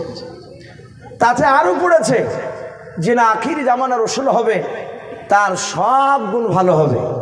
নবীর কোনো গুণ খারাপ হবে ভাই? কোনো নবীর গুণ খারাপ নয়। একটা এখানে রাখেন ভাই, এখানে রাখলে ভালো লাগবে। আরেকটা, কোন নবীর গুণ খারাপ নয়, কিন্তু আমার বিশ্ব নবীর গুণ আরও খারাপ নয়। নবীর সব গুণ ভালো, কিন্তু ইহুদের আলেমটা পড়েছে নবীর দুটো গুণ সবচেয়ে বড় মহৎ গুণ হবে, বড় গুণ হবে সবচেয়ে। সে দুটো কি? সে পড়েছে যে যিনি আখিরি জামানার রসুল হবে, তিনার সামনে হাজারো অন্যায় করলে অন্যায়কারীকে তিনি মাফ করে দিবেন। বলুন আলহামদুলিল্লাহ। এটা হচ্ছে নবীদের গুণ। যিনি নবী রসুল হবে তিনি জীবনে আমানতের খেয়ানত করবেন না। কথা বুঝতে পেরেছে? আমানতের খেয়ানত করবেন না। আজ নামাজ পড়ে কপালে ঘটা ফেলে দিয়েছে অনেকে আছে ভাই, রাগ করবেন না। মসজিদের ক্যাশিয়ার বনি দিয়েছে, টাকা 4-5 বছর হিসাব দেয়নি, এরকম অনেক জায়গার রিপোর্ট শোনা যাচ্ছে। টাকাকে লয় ছাই করে মসজিদের টাকা নিয়ে গিয়ে নিজের বাপের নামে জমি কিনে ফেলছে। আবার যুবক ছেলেরা তারা বাপজি তার বিরুদ্ধে লাগিয়ে 4-5টা মিটিং করে বাপজি টাকা আদায় করতে খুব কষ্ট হয়। অথচ কপালে ঘটা, এ মুখে দাবি করছে যে আমি নবীকে ভালোবাসি। যারা প্রকৃতি ইমানদার হবে, আল্লাহওয়ালা হবে, সে আলেম হোক, সে হাজি হোক, সে যেই বেটা হোক না কেন, সে জীবনে কোনোদিন আমানতের খেয়ানত করবে না। বলুন আলহামদুলিল্লাহ। সে যদি প্রকৃতি মুসলমান হয়, যদি রসুলের যদি উম্মতি হয়, আমানতের খেয়ানত করবে না। উনি জানেন যে রসুল সাল্লাম আমানতের খেয়ানত করতে নিষেধ করেছে, আর আমানতের খেয়ানত যারা করবে রসুল বলেছেন ফালাইসা মিল্লি, সে আমার উম্মাতের মধ্যে হতে পারে না। আর রসুলের উম্মাতের মধ্যে যদি বাপকে না হয়, কিয়ামতের ময়দানে জান্নাত দিতে পারবো? ভাই একটু কথা বলে, জান্নাত দিতে পারা যাবে না। তাই ইহুদির আলেমটা বাপজি পড়েছে, এই দুটো গুণ পড়ার পরে তার ভিতর বাপজি একটা সন্দেহ পয়দা হয়েছে যে মনে হয় বিশ্ব রসুল সাল্লাম তিনি মক্কাতে জন্ম নিয়েছে। তাই ইহুদির আলেম সে রাহাব পণ্ডিত লোকটা তার একটা ভাতিজাকে ডেকে বলছে, ভাতিজা তুমি আজকে যাবা কোথায়? বলে, চাচাজি আমি সিরিয়ায় শাম দেশে ব্যবসা করতে যাব। তখনকার মক্কার বেশিরভাগ লোক তারা সিরিয়ায় মক্কায় যেত। বলে, তাই? বলে, হ্যাঁ। বলে, বাবা যদি তুমি সিরিয়া শাম দেশে ব্যবসা করতে গিয়ে মক্কা নগরে কুরাইশ বংশে এক যুবক নবুয়তের দাবি যদি করে, তার আব্বার নাম আব্দুল্লাহ, তার মায়ের নাম আমিনা, তার দাদার নাম আব্দুল মুতালিব, এইরকম নামের যদি যুবক শুনতে পাওয়া যে নবুয়তের দাওয়াত শুরু করে দিয়েছে, তাবলীগ করে বেড়াচ্ছে, তাহলে বাবা তুমি ব্যবসা বন্ধ করে দিয়ে একটু দৌড়ে এসে আমাকে এসে খবর দিবা। বলে, চাচা কেন? বলে, আমি তার কাছে গিয়ে তার কথা মানবো। বলুন আলহামদুলিল্লাহ। ওই ইহুদির আলেমের ভাতিজাও সে শাম দেশে বাপজি 4-5 দিন ব্যবসা করার পরে হঠাৎ করে তিনি হাটে দেখছে মানুষ বলা বলি শুরু করেছে। জায়গা জায়গা মানুষ বলছে যে ভাই মক্কা নগরে একটা এত সুন্দর যুবক ছেলে নবুয়তের দাবি করেছে। বলে, কবে? বলে, আজ কয়েক মাস থেকে। আমার বিশ্বনবী দরদি নবী তখন মক্কাতে আছে। নবী মক্কা থেকে বাপজি বেরোনোর আগেই রসুলের মক্কার কথা, নবীজির চরিত্র কথা মক্কার আহির বাহিরে বিভিন্ন জায়গায় ছড়ে গিয়েছিল। বলুন আলহামদুলিল্লাহ, প্রচার হয়ে গেছে। আমরা আজ বছর 2 মনে হয় হতে চললো। ওই যে কর্ণাটকের বাপজি নাম শুনেছেন? ওই যে আমার মুস্কান যুবতী বোনটা কলেজে যাচ্ছিল না, নারে তকবির দিয়েছিল, আর এক শ্রেণীর বাপজি বেয়াদব তারা জয় শ্রীরাম দিয়েছিল ধ্বনি। তাদের উদ্দেশ্য ছিল তাকে হেনস্থ করা। কিন্তু যাদের প্রকৃতি ঈমান থাকবে ভাই, যারা প্রকৃতি আল্লাহওয়ালা হবে, তারা পৃথিবীর কোনো শক্তিকে ভয় পায়? একটু কথা বলে। তারা পৃথিবীর শক্তিকে ভয় পায় নাই। আপনারা শুনেছেন, এখনো দেখছেন, আজ প্রায় 1.5 মাস পার হতে চলল, ফিলিস্তিনের বাপজি আমার মুসলমান বাপজি ভাই মা বোনদেরকে বাপজি এক ইসরায়েলি ইহুদি কুত্তার বাচ্চারা তারা অনেক মুসলমানকে বাপজি তারা শেষ করে দিল। কথা সত্য না মিথ্যা? কথা বলে, মেরে দিয়েছে। তাদের উদ্দেশ্য গোটা ফিলিস্তিনে একটা মুসলিমও রাখবে না। কিন্তু একটা 10 বছরের বাচ্চা ছেলেকে সাংবাদিক জিজ্ঞাসা করছে, তার বাড়িতে বাপজি বম মেরে তার যে বাড়িতে সদস্য ছিল বাপ মা ভাই দাদা দাদি সবাই মারা গিয়েছে, শুধু ওই 10 বছরের বাচ্চাটা বেঁচে আছে। তার কিন্তু শরীর খাম হয়ে গিয়েছে, মাথায় ফেটে বাঁধা আছে, ব্যান্ডেজ করা আছে। 10 বছরের বাপজি একটা বাচ্চা ছেলে কত বড় হবে? সেই ছেলেটাকে জিজ্ঞাসা করছে, আচ্ছা তোমাদের হয়ে তো গোটা এলাকার মানুষ কেউ আসছে না। আজ পৃথিবীতে মুসলমান দেশ নাই ভাই? কথা বলে। আজ পৃথিবীতে বাপজি 1-2 দেশে নয় মুসলিম, সব নাই মাত্র 4-5টা দেশ।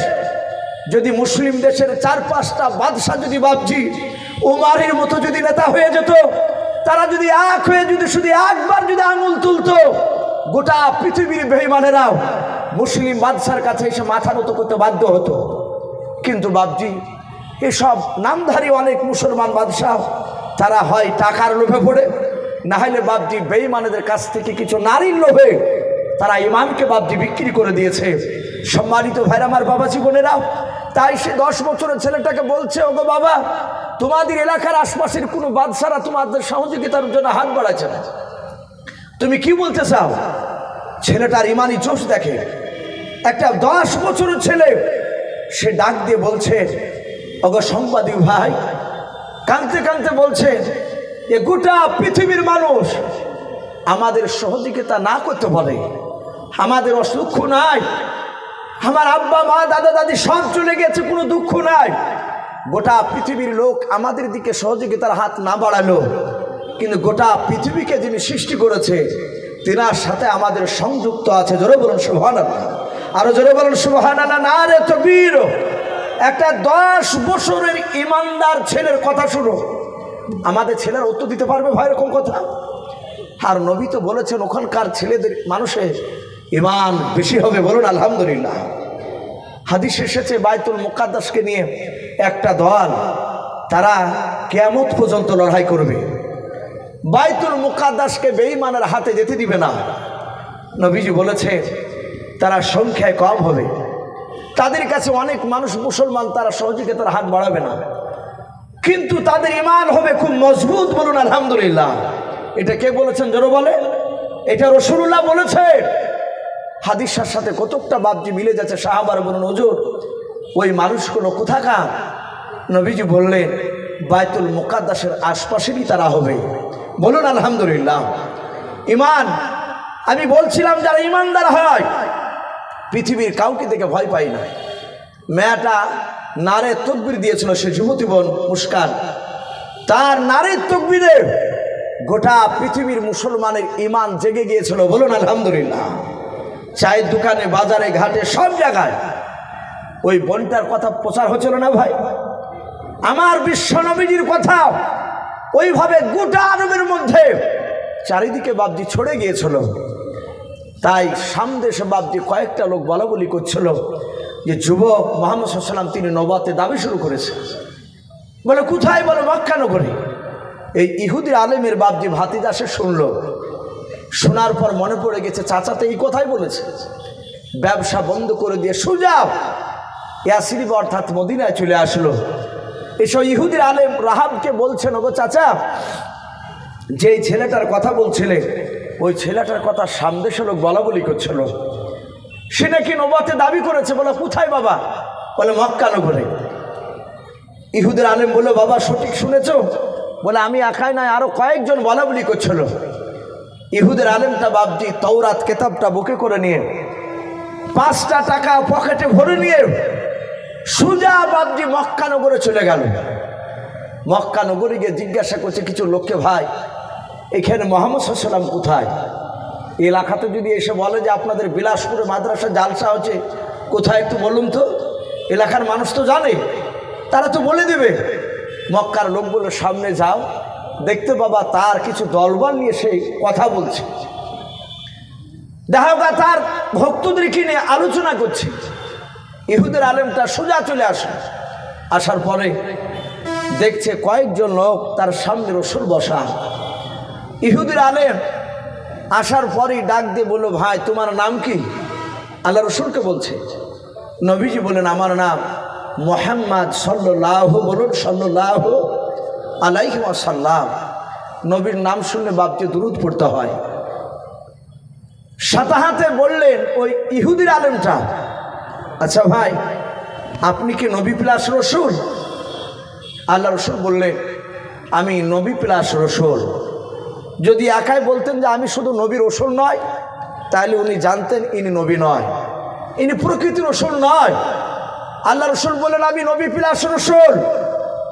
ইহুদের আলেম পা থেকে মাথা পর্যন্ত বাবজি বারবার তাকাচ্ছেন আর কিতাব দিকে খুলে খুলে মিলাচ্ছেন। উনি চিন্তা করলেন সত্যিকারে যদি নবী রাসূল না হয়, সত্যিকারে যদি নবী রাসূল না হয়, তাহলে এর ওপর ঈমান আনা এটা জান্নাতের রাস্তা না জাহান্নামের রাস্তা? ভাই একটু জোরে বলে, কথা বুঝতে পারেননি আমার? উনি যদি প্রকৃতি নবী রাসূল না হয়, তাহলে তার উপরে ইহুদের আলেম যদি ঈমান আনে, তাহলে সে কোথায় যাবে? জাহান্নামে যাবে।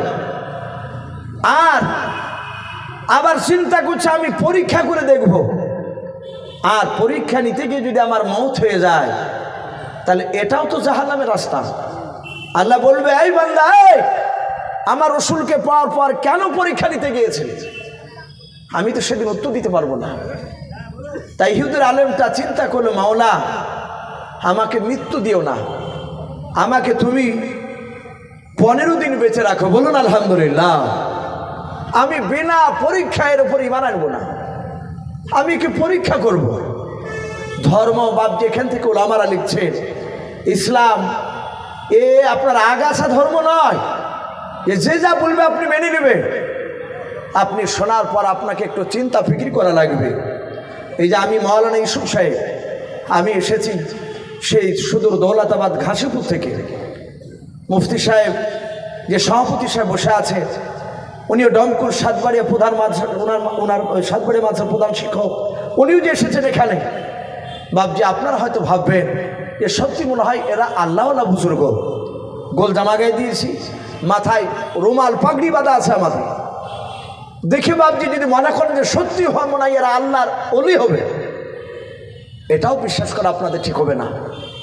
কারণ আমরা প্রকৃতি কেমন ভালো মানুষ সেটা খোঁজ একটু আপনাকে চিন্তা ভাবনা করে নিতে হবে।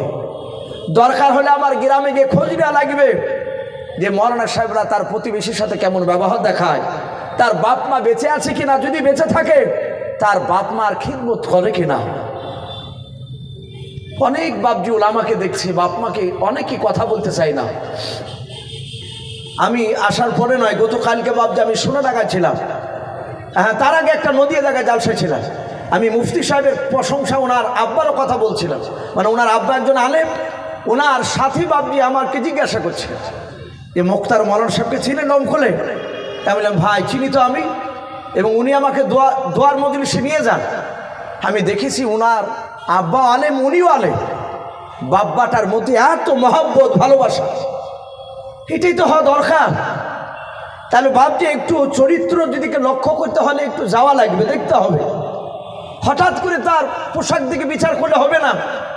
আমার বিশ্বনবী রহমাতুল্লিল আলামিনের চেহারার দিকে চেয়ে ইহুদির আলেমটা মনে মনে চিন্তা করলো যে আমি কি বিনা পরীক্ষায় ঈমান আনছি না, আমি পরীক্ষা নেব। ইহুদির আলেমটা পকেট থেকে 5টা টাকা বের করে আল্লাহ রসুলকে বলছেন, ভাই মোহাম্মদ সাল্লাল্লাহু আলাইহি ওয়াসাল্লাম এই টাকাটা আপনি রাখুন, আপনার কাছে আমি 15 দিনকার দিন আসবো, আসার পর 5 টাকার বিনিময়ে আমি আপনার কাছ থেকে 20 কেজি খেজুর নেব, বলুন আলহামদুলিল্লাহ। সে সময় 5 টাকাতে ভালো খেজুরটা 20 কেজি পাওয়া যেত। আল্লাহ রসুল হাত বাড়িয়ে টাকাটাকে ধরে নিলেন, যেহেতু নবীকে দায়িত্ব দিয়েছে, আর নবী দেখলেন এর দায়িত্ব যদি পালন না করি তাহলে এটা হয়তো আমার অন্যায় হয়ে যাবে। লোকটা আমাকে বিশ্বাস করে টাকা দিচ্ছে আমার শুরু। নবীজি টাকাটা ধরে নিলেন। ইহুদির আলেমটা সোজা নবীর কাছ থেকে একদম বাড়ি চলে গেল।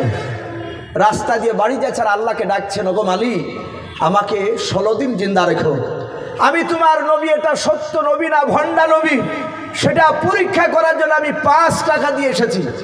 সময় কদিন নিয়েছো ভাই? 15 দিন। ওই ইহুদির আলেম বাড়িতে যাওয়ার পর 1 2 3 4 করে দিন গুনছে। দিন কেন তাড়াতাড়ি যাচ্ছে না, ঠিক 10 দিন বাদই চলছে, পার হয়নি। 11 দিন পড়েনি, 10 দিনকার দিন দিনের বেলায় ওই ইহুদির বাপজি বড় আলেম, সে রাহাব ইহুদির পণ্ডিত আলেমটা সুজা বাপজি আপনার মক্কানগরের বাপজি চলে আসলো। আর তো জিজ্ঞাসা করা লাগছে না, ও তো চিনি গিয়েছে। আসার পর বাপজি দেখছে রাসূল সাল্লাল্লাহু আলাইহি ওয়াসাল্লাম তিনি সাহাবাদের কিনে বক্তব্য রাখছিলেন, আর নতুন বাপজি টাটকায় ইমানদার সাহাবা হযরত ওমর ইবনুল খাত্তাব রাদিয়াল্লাহু তাআলা আনহু, বলুন সুবহানাল্লাহ। মাত্র 4 দিন হয়েছে ঈমান আনা। ওমর যার বাহুতে 50টা যুবকের শক্তি ভরা ছিল, সেই ওমর নবীজির দরবারে বসে বসে বাপজি 4 দিনকার ইমানদার রাসূলের চেহারার দিকে চেয়ে আছে। আমার বিশ্বনবী কাছে ইহুদির আলেমটা আসার পর কোনো কথা বলে নাই, সুজা এসে নবীর বাপজি এইভাবে জামার খ্যাচ করে বাপজি কলাখানাকে ধরলো। কিছু মানুষ দেখেন টাকা যখন পায় এক একটা মানুষের কাছে, সেই টাকা যার কাছে পাবে সে যদি টাকা দিতে ছেঁচড়া পোড়ানো করে, চিটারি শুরু করে, তখন দেখা যায় যেই লোকটা টাকা নিয়েছে সে লোকটা যদি শক্তিশালী হয়, তার যদি দলবল ভালো থাকে, রাস্তায় হঠাৎ করে যদি দেখতে পায় ও যদি মোটরসাইকেলে যায়, খ্যাচ করে দাঁড়িয়ে অমনি খ্যাপ করে একদম কলার ধরে টানি নিয়ে চলে যায়। বলে ভাই কি হলো, কি হলো? বলে বদমাশ আমার টাকা নিয়ে 3 বছর থেকে দিচ্ছে না। আল্লাহ রসুলের কাছে ওই রকম এসে ইহুদির আলেম সুজা এসে বাপজি নবীকে কিছু না বলে খ্যাচ করে বাপজি রসুলের কলারকে ধরে টানতে শুরু করেছে। সাহাবার অবাক, ওমর ফারুক তিনিও আশ্চর্য হয়ে গেছে। আমার বিশ্ব নবী জনাবে মোহাম্মদ রাসূলুল্লাহ সাল্লাল্লাহু তাআলা আলাইহি ওয়াসাল্লাম নবী আমার ইহুদের হাত ওখানে ধরে বলেন, ইহুদে ভাই আমার কলারটা তুমি ছেড়ে দাও, তুমি কেন কলার কানা ধরে আছো মালাও? ওই বেঈমান ইহুদি ডাক দিয়ে বলেছিল, এই ভাই তোকে কারা সত্য নবী বলে মানে? বল। আল্লাহর নবী বলেন, ইহুদি ভাই এই দেখো সাথী ভাইরা বসে আছে, এরা আমাকে সবাই সত্য নবী বলে তারা মানে। ইহুদের আলেমকে নবী ডাক দিয়ে বলেন, ভাই গো আমার কলারটা ছেড়ে দিয়ে তুমি কথা বলো না, নাও আমি তোর কলার খানা ছাড়বো নাও। নবীজিকে নাই অন্যায় করে কথা বলতে শুরু করলাম, লেতে ভাষায় বাপ যে কথা বলতে শুরু করেছে। নবীর যারা দিবানা তারা বাপজি সকলেই বাপ যে আপনার আশ্চর্য হয়ে তাকিয়ে আছে, এ কেন করেছে লোকটাও? আল্লাহর নবী বলেন, ভাই কি ব্যাপার আপনার, আমি কি অন্যায় করেছি, আপনি কেন আমার কলারখানা ধরেছেন বলার? ইহুদে ডাক দিয়ে বলেছেন, তুই হচ্ছিস আমানতের খেয়ানতকারী, তুই মিথ্যাবাদী, তোর দাদা মিথ্যাবাদী, তোর আব্বা মিথ্যাবাদী, তোর 14 পুরুষ মিথ্যাবাদী। ওরে মুহাম্মদ সাল্লাল্লাহু তাআলা আলাইহি ওয়াসাল্লাম ও তো দুরূদ পড়ে নাই, ইহুদের আলেম ও দরুদ পড়ে নাই। ডাক দিয়ে বলেছিল, তোকে যারা সত্য নবী বলে মানে তারাও মিথ্যাবাদী। আল্লাহর নবী বলেন, গো ভাই আমাকে কেন এত বড় মিথ্যাবাদী কথা বলছো বলাও? ডাক দিয়ে বলেছিল, ভাই আমি তোমার কাছে আজকে দিয়ে আমার 4 বার আসা হলো। শুনে নাও ভাই, আজ 20 দিন হয়ে গেল, 20 দিন আগে তোমাকে আমি 5টা টাকা দিয়ে গিয়েছিলাম, 5 টাকার পরিবর্তে 20 কেজি খেজুর নেব বলেছিলাম। ওরে ভাই আমি তোমার কাছে 15 দিন পরে সে নিয়ে যাব বলেছিলাম, আমি 15 দিন করে দিন আসলাম, তুমি অস্বীকার করলাম। তারপরের দিন আসলাম, তুমি অস্বীকার করলাম। তারপরের দিন এসেছিলাম, সেদিন তুমি অস্বীকার করলাম। ওরে ভাই আজ 4 বার হয়ে গেল তোমার কাছে আসা, তুমি পাকা মিথ্যাবাদী নবী। আল্লাহর নবী হাত ওখানা জোড় করে বলেন, ভাই আমি মিথ্যাবাদী নয়, আমি জন্ম নেওয়ার পর থেকে নিয়ে। ওরে ভাই আজ পর্যন্ত আমি কোনোদিন মিথ্যা কথা বলি নাই, জোরে বলুন সুবহানাল্লাহ। আমার এমন একজন নবী বাবা, আমার বিশ্ব নবী হাসি মজাক করতে গিয়ে কোনোদিন মিথ্যা কথা বলেন নাই। আমরা অনেকই বাদ যে হাসতে হাসতে অনেক মিথ্যা কথা বলে দিই। আল্লাহর নবী বলেন, আমি মিথ্যা কথা বলি নাই ভাই। ওরে ভাই তোমাকে আমি চিনতে পেরেছি, তুমি ইহুদির বড় আলেম রাহাও। ইহুদির আলেম বলেছিল, ভাই হ্যাঁ আমি রাহাও। ডাক দিয়ে বিশ্ব নবী বলেন, ভাই তোমার মাত্র আমার কাছে আজকে 2 দিন হলো আসা। ওরে ভাই আজ 20 দিন নয়, তোমার গণনার মধ্যে তোমার ভুল রয়েছে, তুমি আমার কাছে আজকে 10 দিন হতে চলতেছে, এখনো 10 দিন পার হয় নাই। ওরে ভাই তুমি অন্যায় করেছো ভাই, তোমার গণনার মধ্যে ভুল রয়েছে, আমার কারণে অন্যায় করে কথা বলো না। কিন্তু ইহুদির আলেম বাপজি যত নবী বারণ করে তত ইহুদের আলেমটা বাপজি পিক আপ নিয়ে নবীকে বাপজি অন্যায় করে কথা বলছে। কিন্তু আদত বাবা ইহুদের আলেম পরীক্ষা নিতে এসেছে নবীকে আমার, সে দেখবে ইনি সত্যিকারী নবীর রসুলকে নাও। ওই দিকে ওমর নবীজির চেহারার দিকে বাপজি চেয়েছে, বাপজি অবাক হয়ে আছে। আমার বিশ্ব নবীর দরবারে ওমর দাঁড়িয়ে থাকতেন ঈমান আনার পরে। আল্লাহর নবী অনেকগুলো সাহাবারা বাপজি নবীকে নিয়ে বক্তব্য রাখতেন, নবী সাহাবাদের সামনে আলোচনা করতেন। হযরত ওমরকে নবী মাঝে মাঝে বলতেন, ওমর ওরে ওমর আমি অনেক সাহাবার চাউনি দেখেছি আমার দিকে চেয়ে থাকে, ওরে ওমর আর তুমি আমার দিকে চেয়ে থাকো একেবারে আলাদা। ওমর তুমি অমন করে কেন আমার দিকে চেয়েছে, 2 চোখের কোনা দিয়ে কেন তুমি পানি গড়াও? ওরে ওমর তুমি কেন কাঁদো বলো? হযরত আমিরুল মুমিনিন ওমর ইবনুল খাত্তাব রাদিয়াল্লাহু তাআলা আনহর কাছে হাত ওখানে এইভাবে জোর করতেন। আল্লাহর নবীকে কেঁদে কেঁদে বলতেন, হুজুর গো, আমি আপনার দরবারে যখন থাকি, আপনার দিকে যখন তাকাই, ও নবী যে আমার অন্য দিকে তাকাতে মন চাই না। ও আল্লাহর রাসূল, এই কান্না করি কারণে বলে, কি কারণে তুমি কান্না করো রে সাহাবা? ওমর কেঁদে কেঁদে বলতেন, নবী গো, এই চোখ দিয়ে আমি আপনি এত বড় যে আপনি দাবি নবী রাসূল, ও আল্লাহর নবী, এত বড় দাবি নবীকে আমি ওমর চিনতে পেরেছিলাম না। ও নবী, ঈমান আনার পর থেকে এই জন্য বারবার শুধু আপনার দিকে তাকাই, আর আমি মনে মনে কান্না করি আর বলি, এই চোখ দিয়ে রাসূলুল্লাহকে চিনতে পেরেছিলাম না। সেই ওমর বাপজি দাঁড়িয়ে দাঁড়িয়ে দৃশ্যখানা দেখলেন। ওমর আর সহ্য করতে পারলেন না বাবা। ওমরের কোমরে বাপজি তলোয়ারখানা খাবে ভরা ছিল। ওমর তলোয়ারটা বের করে ডাক দিয়ে বাপজি ইহুদি বেঈমানকে ডাক দিয়ে বলেছিল, আলেমটাকে, ওরে বেঈমান, হাত নামা, ওমর এখনো মরে নাই, ওমর এখনো জিন্দা। জোরে বলুন সুবহানাল্লাহ। অনেকগুলো সাহাবা ছিলেন, ওমর 4 দিনকার ইমানদার সাহাবা। রাসূলের কলার ধরে ইহুদি ছাড়ছে না। নবী বারবার বলছে, ভাই ছেড়ে দাও, ইহুদি ভাই ছেড়ে দাও, আমি তোমার অন্যায় করি নাই। আর ইহুদি রাসূলকে গালি দিছিল। ওমর খাঁচকিরে তলোয়ারের উল্টো পিঠ দিয়ে ইহুদির হাতে আঘাত দিয়ে টানবে ইমাম। ওমর মরে নাই, ওমর এখনো জিন্দা আছে। ওমরের সামনে রাসূলকে অন্যায় করবি, এ ওমর সহ্য করবে না। জোরে বলুন সুবহানাল্লাহ। এত জোর আঘাত করেছে ওমর ইহুদির হাতে। রাসূলের কলারটা এভাবে ধরা ছিল, এখানে তলোয়ার মেরেছে, হাতটা ছুটে গিয়েছে। ওমরের শক্তি সহ্য করতে পারেনি। ইহুদির বাপজি আঘাত লাগা হাতটা এইভাবে ইহুদি দিয়ে বুকের সাথে এভাবে চেপে ধরে আসে। ইহুদির 2 চোখ দিয়ে পানি করতে লাগলো। রাসূলের চেহারার দিকে ইহুদি তাকাচ্ছে। ইহুদির তাকানোর উদ্দেশ্য ছিল দেখি রাসূলুল্লাহ বিচার করে কিনা ওমরে। আমি তো ওমরকে কিছু বলি নাই। ইহুদি গালি দিয়েছে কাকে ভাই?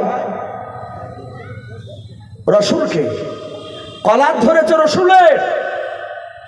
ইহুদি চিন্তা করছে, দেখি এ মুহাম্মদ সাল্লাল্লাহু আলাইহি ওয়াসাল্লাম যদি ওমরের বিচার করে তাহলে জানবো ইনা আখিরি জামানার রাসূল, আর যদি বিচার না করে তাহলে জানবো ইনি আখিরি জামানার রাসূল নয়, ই ভণ্ড নবী। ওমর আঘাত করি রাসূলকে বলছে, নবী আমি বিনা অনুমতিতে মেরেছি ওকে। নবী এবার হুকুম দেন, এই বেঈমানকে জবাই করে আমি জাহান্নামে পাঠিয়ে দিই। নবীজি হুকুম দিয়ে দেন। আমার বিশ্ব নবী দেখলেন ওমর চরম উত্তেজিত।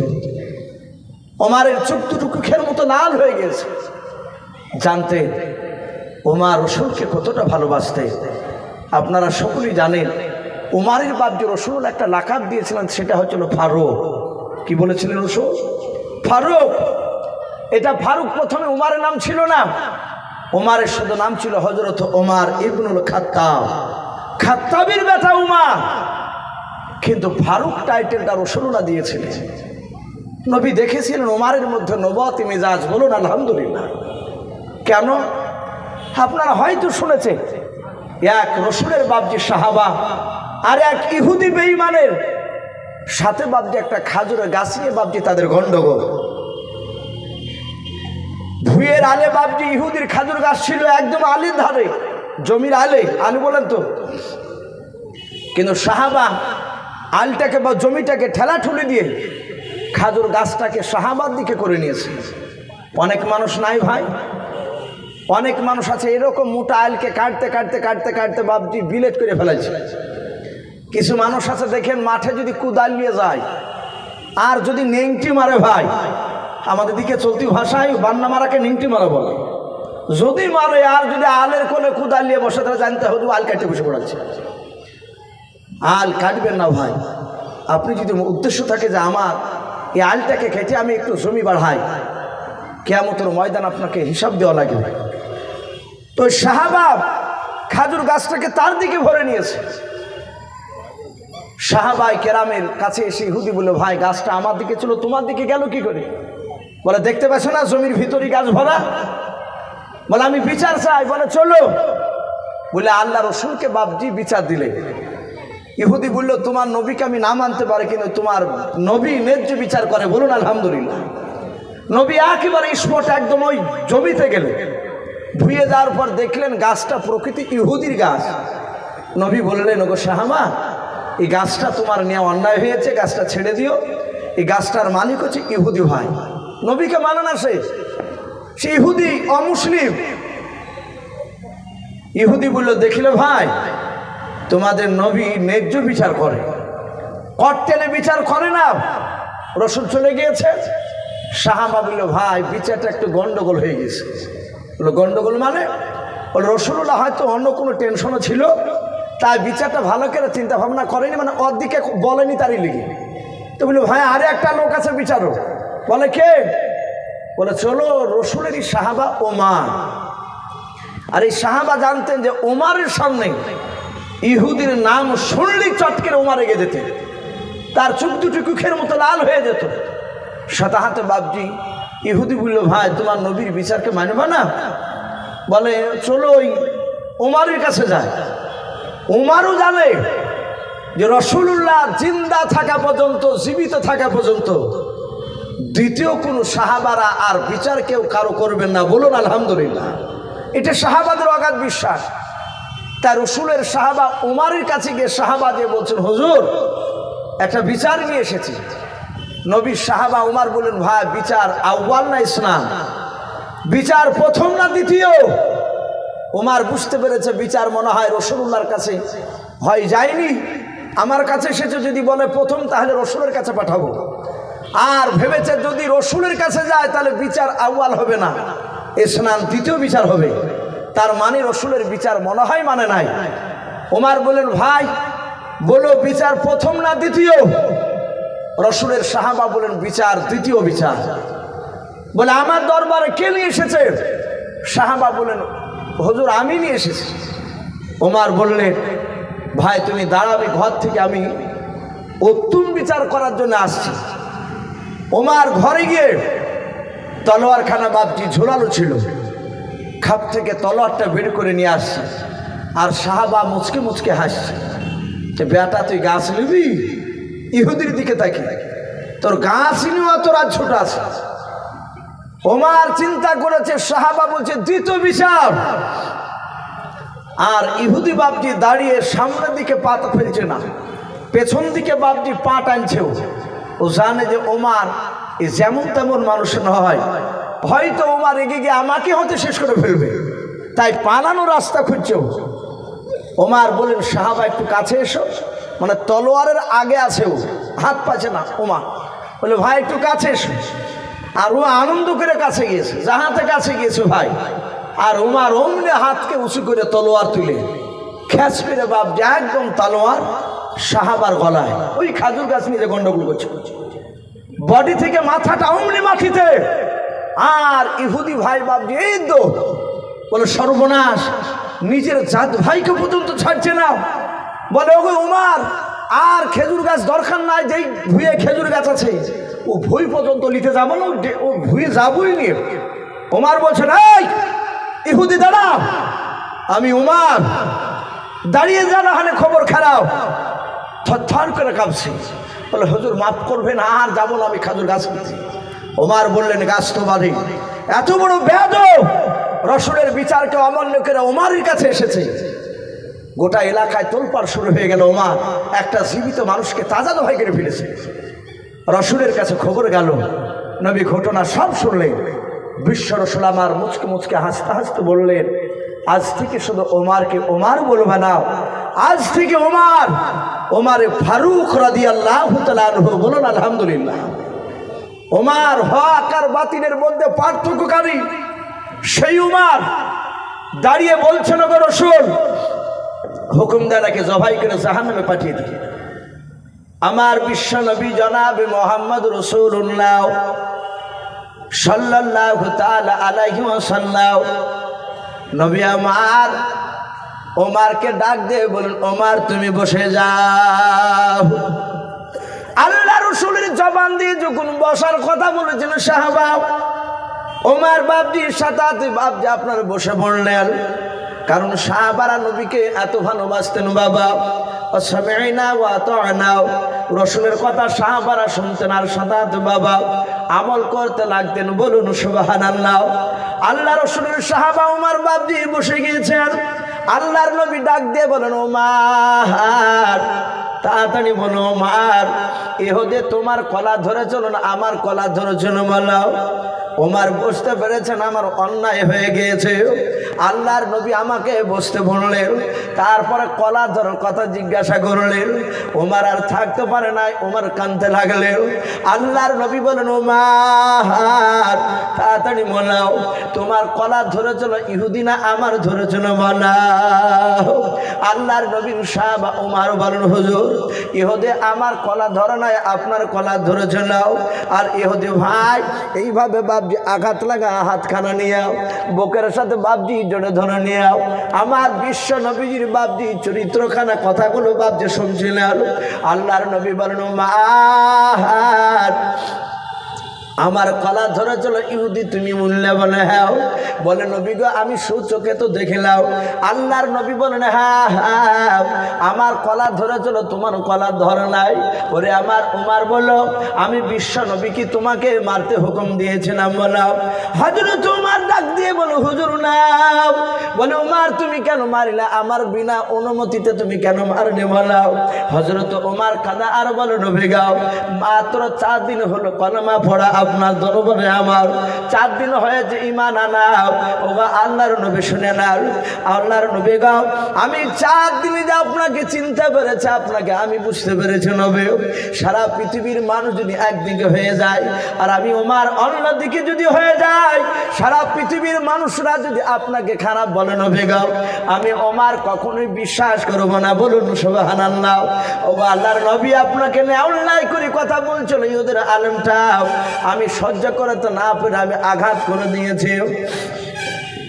আল্লাহ রাসূল ডাক দিয়ে বললেন, উমর আমি বিশ্ব নবী পয়গম্বর আমি তোমাকে হুকুম দিলাম। ওরে আমার উমর এখন এই মুহূর্তে তুমি ইহুদের হাত ওখানে ধরে তুমি ক্ষমা চেয়ে নাও। হযরত ওমর ফারুক রাদিয়াল্লাহু তাআলা আনহু আর দেরি করলেন না।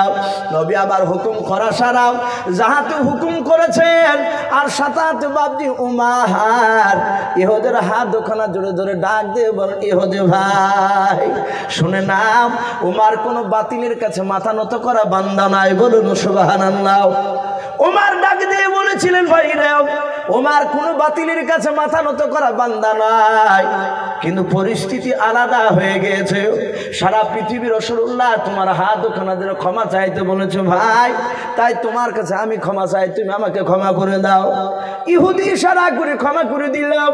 আল্লাহর নবী জনাবে মুহাম্মদ রাসূলুল্লাহ সাল্লাল্লাহু তাআলা আলাইহি ওয়াসাল্লাম নবী দরদি নবী আমার উসমান গনি রাদিয়াল্লাহু তাআলা আনহুকে ডাক দিয়ে বলেন, উসমান ও আমার জামাই সাহাবা তুমি আর দেরি দাঁড়িয়ে থেকো না, যা তোমার বাগান থেকে তুমি 25 কেজি খেজুর নিয়ে চলে এসো। আল্লাহর নবীর সাহাবা উসমান গনি রাদিয়াল্লাহু তাআলা আনহু 25 কেজি খেজুর নিয়ে এসে আল্লাহর নবীর কাছে এসে বলছেন, ইয়া রাসূলুল্লাহ ইয়া হাবিবাল্লাহ এই দেখেন 25 কেজি খেজুর নিয়ে এসেছে আমার বাগানের। আল্লাহ রাসূল ডাক দিয়ে বলেন, ওরে সাহাবা আলী উসমান তুমি 20 কেজি খেজুর আলাদা করে বের করাও, 5 কেজি খেজুর বের করে নাও। উসমান গনি আলী রাদিয়াল্লাহু তাআলা আনহুম আজমাইন ওনারা দুজনাই বাবজি খেজুরগুলোকে ভাগ করলেন। আল্লাহর নবী 20 কেজি খেজুরের ব্যাগটা হাতে করে নেওয়ার পর ইহুদিকে ডাক দিয়ে বলেন, ইহুদি ভাই হাত ওখানা বিশ্ব নবীজি জোরে ধরেন। ইহুদি জোরে ধরার পর আল্লাহর নবী যে হাওমা করে কাঁদছেন আর বলছেন, ইহুদি ভাই না তোমার 5 টাকার পরিবর্তে তুমি 20 কেজি খেজুর নিয়ে নাও। ওরে আমার ইহুদি ভাই শুনে নাও আমি জীবনে মিথ্যা কথা বলি নাই, আমি শুনে নাও আমানতের খেয়ানত করি নাই। ও ভাই তোমার গুণের মধ্যে ভুল রয়েছে, তুমি বাড়িতে গিয়ে ঠান্ডা মাথায় তুমি চিন্তা ভাবনা করে গুনবা, দেখবা আজকে 10 দিন হতে চললাম এখনো 10 দিন পার হয় নাই, তোমার কথা অনুযায়ী এখনো 5 দিন বাকি আছে ভাই। ওরে ভাই নাও তোমার 5 টাকার বিনিময়ে 20 কেজি খেজুর নিয়ে নাও। ইহুদের আলেমটা 20 কেজি খেজুরের ব্যাগটা ধরে নিলাম।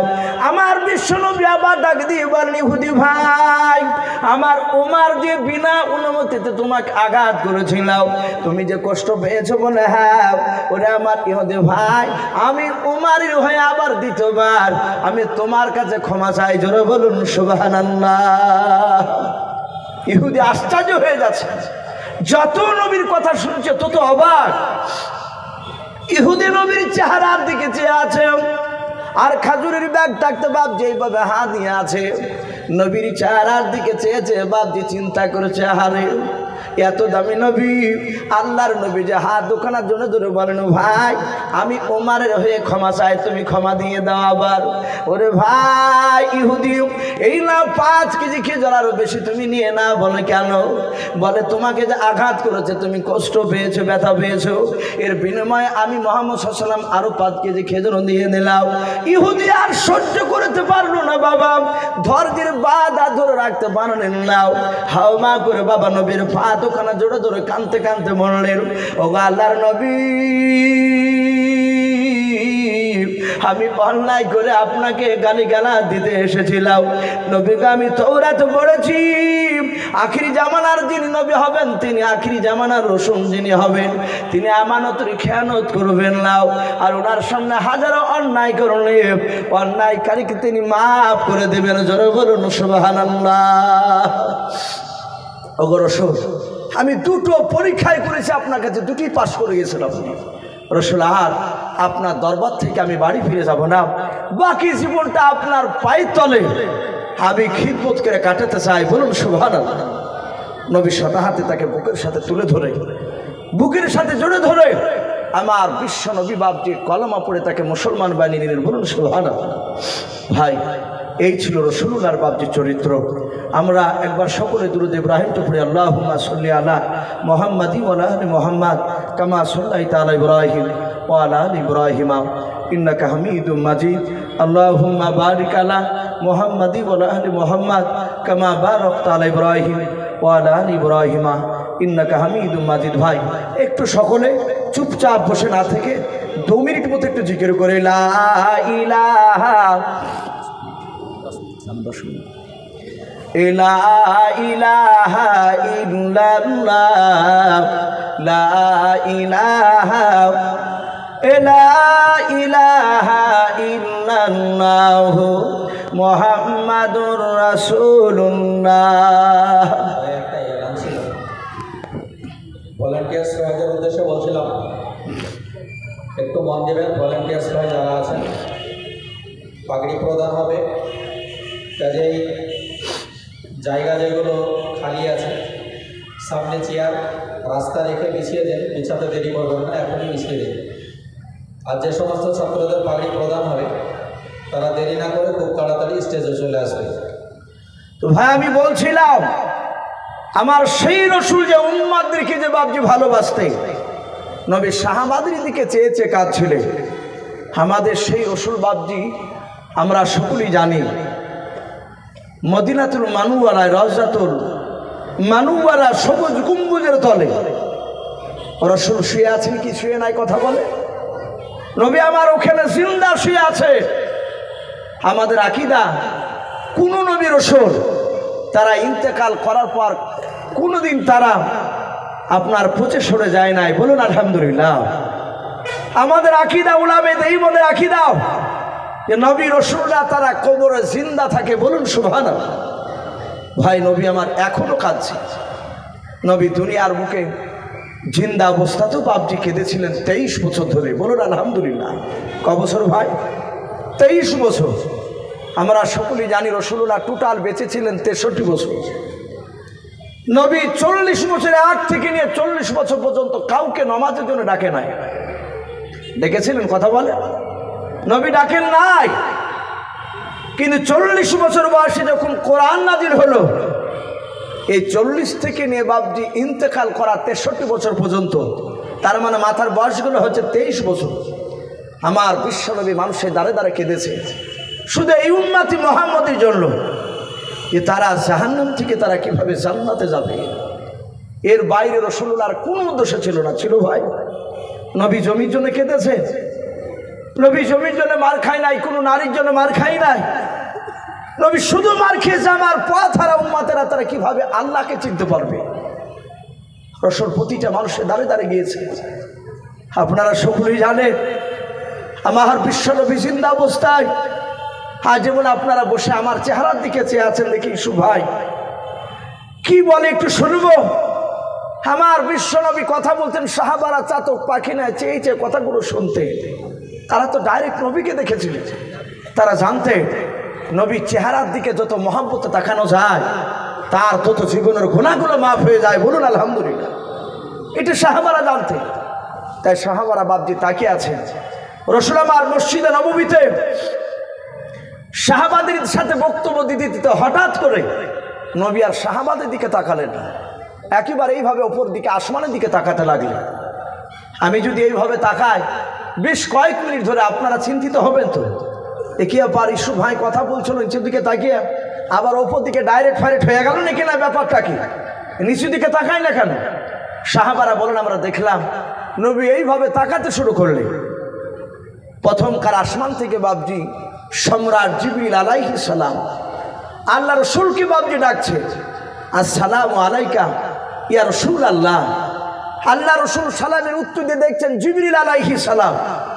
সাহাবারা বললেন আমরা কেউ কথা বলি নাই, সবাই মিলে চুপচাপ নবীর চাউনির দিকে তাকাচ্ছিলাম অপর দিকে, কিন্তু আমরা কাউকে দেখতে পাচ্ছিলাম না। আমরা ফেরেশতাকে দেখতে পাই, ভাই কথা বলে, আমরা ফেরেশতাকে দেখতে পাই নাই। আপনারা যে ফেরেশতাকে দেখতে পাবেন না এটাও কথা নয়। প্রকৃতি যদি সেই আল্লাহওয়ালা হওয়া যায় ফেরেশতাকে আপনি আমিও দেখতে পারেন, কিন্তু আমরা সেই রকম যোগ্যতা হাসিল এখনো করতে পারিনি। সাহাবারা বলেন আমরা কেউ দেখতে পাচ্ছিলাম না। রাসূল কথা বলছিলেন ওটা শুনছিলাম। আমার বিশ্বনবী তাকে বললেন, ওগো জিবরিল ভাই কি ব্যাপার, তুমি আমাকে প্রথম আসমান থেকে ডাকছো কেন বলো?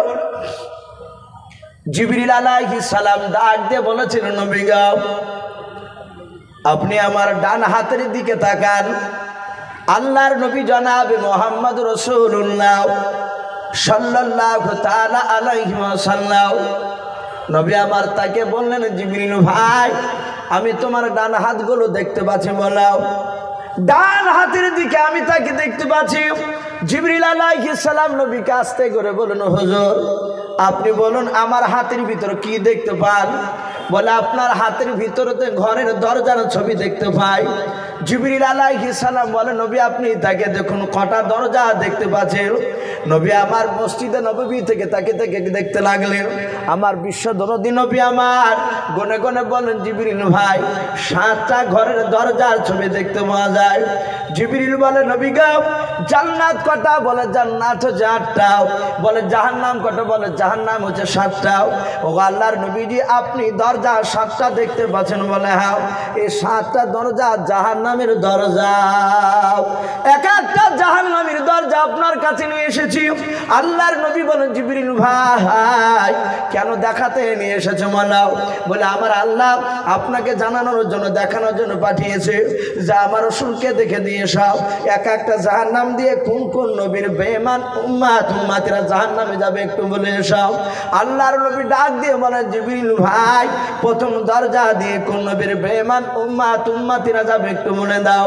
হযরত জিবরিল আলাইহিস সালাম ডাক দিয়ে বলে, নবী গো প্রথমকার দরজা দিয়ে হযরত আদম শফিউল্লাহ আলাইহিস সালাম, হযরত ইদ্রিস নবী আলাইহিস সালাম, হযরত শীশ নবী আলাইহিস সালাম, এইভাবে বাপজি কয়েকটা নবী রাসূলের নাম করলেন। নাম করার পর বলে, নবী এই সব নবী রাসূলের এক শ্রেণীর বেঈমান উম্মতে হবে, তারা প্রথমকার দরজা দিয়ে জাহান্নামে চলে যাবে। আল্লাহ রাসূল ডাক দিয়ে বলেন, জিবরিল ভাই 2 নাম্বার দরজা দিয়ে কোন নবীর বেঈমান উম্মতে যাবে বলাও। আল্লাহর নবীজির কাছে জিবরিল আলাইহিস সালাম বলে, হুজুর এই দ্বিতীয় দরজা দিয়ে হযরত নূহ নবী পয়গম্বর আলাইহিস সালাম, হযরত মুসা নবী পয়গম্বর আলাইহিস সালাম, হযরত ইব্রাহিম খলিলুল্লাহ আলাইহিস সালাম, এভাবে আরো কয়েকটা নবী রাসূলের নাম করলেন। করার পর বলে, নবী গো 2 নাম্বার দরজা দিয়ে এই সব নবীদের এক শ্রেণীর বেঈমান উম্মতে হবে, তারা এই দ্বিতীয় দরজা দিয়ে জাহান্নামে চলে যাবে। এইভাবে জিবরিল আলাইহিস সালাম 1 2 3 4 করে করে বাবা 6টা দরজার নাম করে দিলেন। আল্লাহর নবী বলেন, জিবরিল ভাই 7 নাম্বার দরজা দিয়ে কোন নবী বেঈমান উম্মতি যাবে জাহান্নামে, তাড়াতাড়ি বলে দাও। জিবরিল কথা বলে নাই, নবীর দিকে ফাল ফাল করে চেয়েছে, ভাবছে জিবরিলের চোখের কোনা দিয়ে পানি গড়েছে। আল্লাহ রাসূল ডাক দিয়ে বলেন, জিবরিল ভাই তুমি এক এক করে তুমি 6টা তুমি দরজার তুমি নবী রাসূলের নাম করে নাও, কারো বেলায় তুমি কেন নাই? আর 7 নাম্বার দরজার কাছে কেন তুমি কান্না করেছো, নামটা কেন বলো নাই? হযরতে জিবরিল আলাইহিস সালাম আস্তে করে বলে, নবী গো আমি চরম কষ্ট পাই। বলে, আর কষ্ট পাওয়া লাগবে না, বলাও। জিবরিল আলাইহিস সালাম আস্তে করে কাঁদতে কাঁদতে বলেন, হুজুর 7 নাম্বার দরজা দিয়াও, কিয়ামত পর্যন্ত নবী আপনার এক শ্রেণীর বেঈমান উম্মতিরা হবে। নবী গো আপনাকে তারা মানবে না, আপনার এক শ্রেণীর বেঈমান উম্মতিরাও তারা আল্লাহর কোরআনকে মানবে না, আপনার সুন্নাতকে মানবে না। ওগো নবীজি ওই এক শ্রেণীর বেঈমান উম্মতিরাও 7 নাম্বার দরজা নিয়েও আপনার সেই উম্মতিরা তারা জাহান্নামে চলে যাবে। রাসূল হাওয়া করে কাঁদতে লাগলো। ভাই নবী 4 দিন সাহাবার কাছ থেকে চলে গিয়েছিলেন, গুহার ভিতর সেজদায় পড়ে পড়ে শুধু কাঁদছিলেন, আমার উম্মতরা জাহান্নামে যাবে, আমি নবী জান্নাতে সহ্য করতে পারবো না। ভাই অনেক লম্বা ঘটনা, সেদিকে আমি আর যাব না, কারণ আজকে জালসা যিনি তৃতীয় বক্তা আমার পরে যিনি আসবেন উনি অলরেডি চলে এসেছেন স্টেজের উপরে। তো যাই হোক, মুফতি সাহেব একটু ইশারা করেছিলেন, আমি আর লম্বা চড়া করব না। আমার বিশ্বনবী দরুদ নবী রহমতের নবী, তাকে জিবরিল আলাইহিস সালাম এসে বললেন, ওগো রাসূল আর কাঁদবেন না। এরপর অসাকাম, হে নবী আপনি সেজদা তুলুন, আর কাঁদবেন না। আপনার যারা প্রকৃতির উম্মতি হবে তারা কোনোদিন জাহান্নামে যাবে না, বলুন সুবহানাল্লাহ। যারা প্রকৃতি আপনার উম্মতি হবে। তাই ভাই আমি আপনাদেরকে অনুরোধ করব, আমার বিশ্বনবী কেঁদেছেন আমাদের জন্য, জিন্দা অবস্থাতে কেঁদেছেন, ইন্তেকাল করার আগেও, ইন্তেকাল করার পরে এখনো বাবজি মদিনাতে রাসূলুল্লাহ রওজাতুল মানওয়ারায় এখনো উম্মতি করে কাঁদছে। কিয়ামতের ময়দানও বাবজি রাসূলুল্লাহ কান্না করবেন, বলুন আলহামদুলিল্লাহ, শুধু উম্মতের জন্য। তাই ভাই আমি সকলকে বলবো, আমরা সকলে 5 ওয়াক্ত নামাজ পড়বো, বলুন ইনশাআল্লাহ। আর কিছুক্ষণ পরে ইনশাআল্লাহ আপনারা দেখতে পাবেন, আপনারা যে বাবজি টাকা দিয়ে এই যে মাদ্রাসা বাবজি আপনারা ছাত্রদেরকে খাবার খাওয়াছেন, সে খাবার খেয়ে বাবজি কোরআনের হাফেজ তৈরি হয়েছে। আজ গোটা পৃথিবীর এক শ্রেণীর বেঈমানরা তারা চক্রান্ত চালাচ্ছে যে মুসলমানকে শেষ করতে হলে মাদ্রাসাকে প্রথমে বন্ধ করা লাগবে, আর মাদ্রাসা যদি বন্ধ না করতে পারা যায় তাহলে ইসলামকে ধ্বংস করা সম্ভব হবে না। তাই বাবজি মাঝে মাঝে মানুষ বলছে অনেক কিছু বেঈমানরা যে মাদ্রাসাতে সন্ত্রাস শিক্ষা হয়, বলুন আস্তাগফিরুল্লাহ। আজ পর্যন্ত প্রমাণ কেউ করতে পারেনি, কিন্তু এগুলো বাবজি তাদের একটা বলার উদ্দেশ্য, যে কোনো কৌশলে মাদ্রাসাকে বন্ধ করা চক্রান্ত চালাচ্ছে। তাই ইনশাআল্লাহ ভাই আমরা জান মাল আমরা যতদিন বেঁচে থাকবো ইনশাআল্লাহ আমরা মাদ্রাসার সহযোগিতা করব, বলুন ইনশাআল্লাহ। প্রয়োজন হলে জান যদি প্রয়োজন হয় আমরা জান দিতে রাজি আছি, বলুন ইনশাআল্লাহ। ভাই আমি এই বলে আমার বক্তব্য শেষ করলাম। ও আখিরি দাওয়ানা আনিল হামদুলিল্লাহি রাব্বিল আলামিন। আসসালামু আলাইকুম ওয়া রাহমাতুল্লাহি ওয়া বারাকাতুহু। যে সমস্ত তালিবুল ইলমদের পাগড়ি প্রদান করা হবে সেই সমস্ত তালিবুল ইলম খুব তাড়াতাড়ি স্টেজের এখানে চলে আসবে। সঙ্গে যে সমস্ত অভিভাবকরা আছেন, বিশেষত তালিবুল ইলমদের আব্বা যারা আছেন, আব্বা যদি থাকেন তো অবশ্যই এখানে আসবেন স্টেজে।